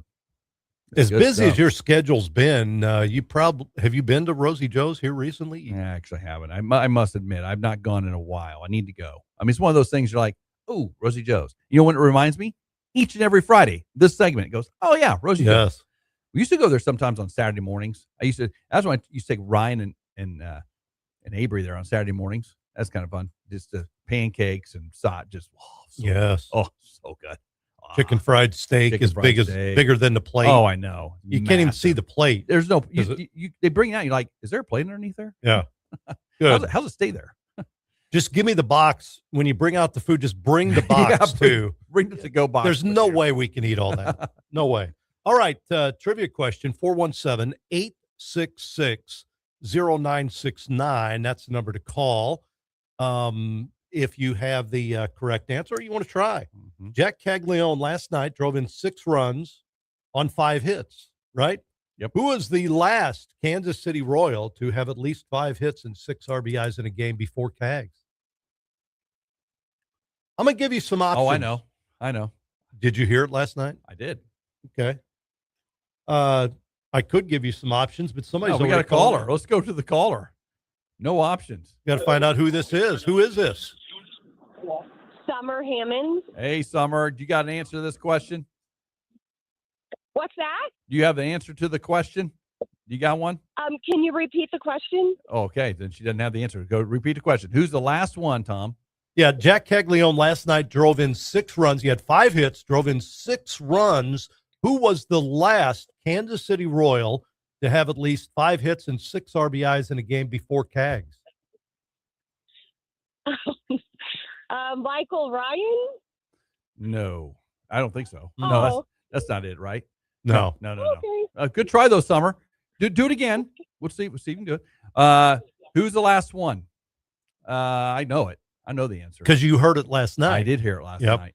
It's only happened 3 times in club history. That was, loved the old field that, Summer Hammond. Yeah, Summer Hammonds. Yep. I think it's Hammond, but yeah, Summer Hammonds. We all remember Summer Hammonds, don't we? Most of us do.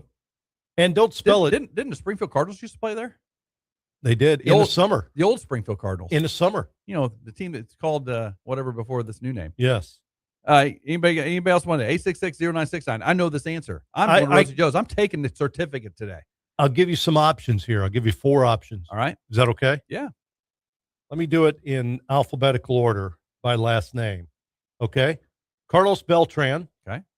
George Brett. Okay. Eric Hosmer. Okay. Bo Jackson. There was pause because I was trying to figure out the alphabetical. I had to go A, B, C, D, E, F, G, J, K. All of a sudden, the English language became. I stopped. Beltran, Brett, Bo Jackson, Eric Hosmer. There you go. Well, no, any of those 4. Still out of order because Hosmer Jackson. Oh, yeah, there you go. See, I had to do that. I had to stop. I'm like H-I-J-K. H-I-J-K. H-I-J-K. Had trouble with that in elementary school, but now you still have trouble with it. Who is it? Is it Beltran, Brett, Hosmer or Jackson? Who is the last one to have 5 hits, 6 RBIs in a game for the Royals? Who knows that answer? 417-866-0969. If you don't get it, I'm eating Rosie Joe's. I like in an hour. Not even an hour, like 30 minutes. However long it takes me to get to Rosie Joe's from the KTXR building is how long it's going to take me to get there. Who was the guy who threw that ephus pitch to him that he blasted out of the straw? They did the one that the Caglione hit yesterday? Dude, that was like okay, first and foremost, you're a baseball player. What in the world? Why can you not throw a ball? How come all these baseball players who can throw it 90 miles an hour across the diamond, not throw it 90 miles an hour down the middle of the plate? They don't want the position players to get hurt. There used to be guys. Okay. They used want to them be to throw it. guys. Okay. Yeah, that would actually go in there and try to pitch. Position players. Okay, I got you. That would throw curveballs and stuff. Now it's like just go in there. Lob it. Yeah, I got you. That makes sense. Actually, makes a lot of sense. You got a caller on there? We do. Who is this? This is Mark. Hey, Mark. What you got, buddy? What's your Is it Tyler Tolbert? It is not Tyler Tolbert. Not Tyler Tolbert. Good try, though. Good try, man. Okay. All right, man. Thanks. Thank you. Yep. Yeah, so we're going to go. The choices that Tom gave you. In alphabetical order: Carlos Beltran, George Brett, Eric Hosmer, Bo Jackson. There you go. H.I.J. There you go. H.I.J. 417-866-0969. I am about 2 minutes away from getting me some Rosie Joe. So I know the answer. I think this caller's got it right here. Caller, who is this? This is Jason, and I'm not sure he's got it. Come right in and say, I don't know about this. Who do you think? I'm going to say Carlos Beltran. That is incorrect. Not right. I told you I didn't have You just took one off the board, though. There you go. You took one off the board. Right. Thanks, Jason. Appreciate you listening, buddy. See you guys. You bet, man. Funny thing about it, somebody will call in and still say Carlos Beltran because or somebody not on your list. Yeah. Either way. All right. We're down now to Brett, Hosmer, and Jackson. Who has an answer? 417-866-0969. Caller, go ahead. Who's this? Hello, this is Gary. Hey, Gary. What you got? Yeah, it's Hosmer. That is correct. Eric Hosmer is the last one to have 5 hits and 6 RBIs for the Royals. The other one before that, 1987, would be one Kevin Seitzer would be the other one. How about that? Hey, yep. Hey, congratulations. You got some Rosie Joes. Well, I shouldn't say congratulations. I was like literally 30 seconds for getting away Rosie Joes. But anyway, Gary, maybe you take me. Hey, Gary, what's your last name? Yeah. I feel so sorry for you. I know you do. I know you do. You don't feel sorry for my gut right now. Hey, what's your last name, Gary? Buer. Buer. Thomas will have that up front for you at the front. It'll be during business hours, which is now new business hours because we've got somebody up there 8:30 to 4:30. Oh, okay. Yeah, I didn't know because I'm always here at 6:45, so I didn't know. All right, great. Well, thanks. Congratulations, Gary. Thank you very much. You bet. Thanks for listening.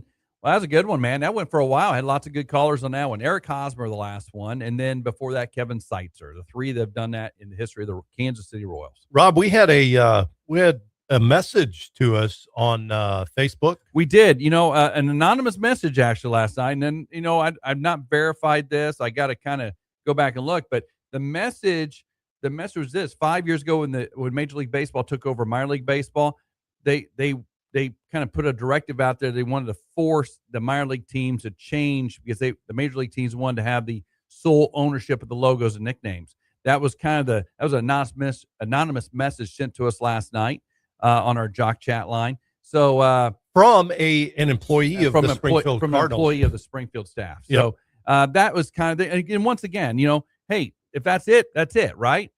Just tell us. Tell us we can't use the branding, we can't use the marks. The St. Louis Cardinals own them, whatever. Or Major League Baseball forcing all of us to change our names. Throw some shade somewhere else. But I know they want to throw shade on the St. Louis Cardinals. They don't want to upset that apple cart. I get that, but don't lead with we want to be more. We want to be more in tune with our local community because if there's anything more in tune, it's the Springfield Cardinals. So that's it. But what a week! Hey, thank you. Springfield Cardinals for keeping our week going. Appreciate that. High school football tonight starting at 6:50 Webb City at Glendale. Cameron Wright on the call. We'll see you Monday. This weather update brought to you by David Kinsman Agency, your local Farm Bureau insurance agent. Count on reliable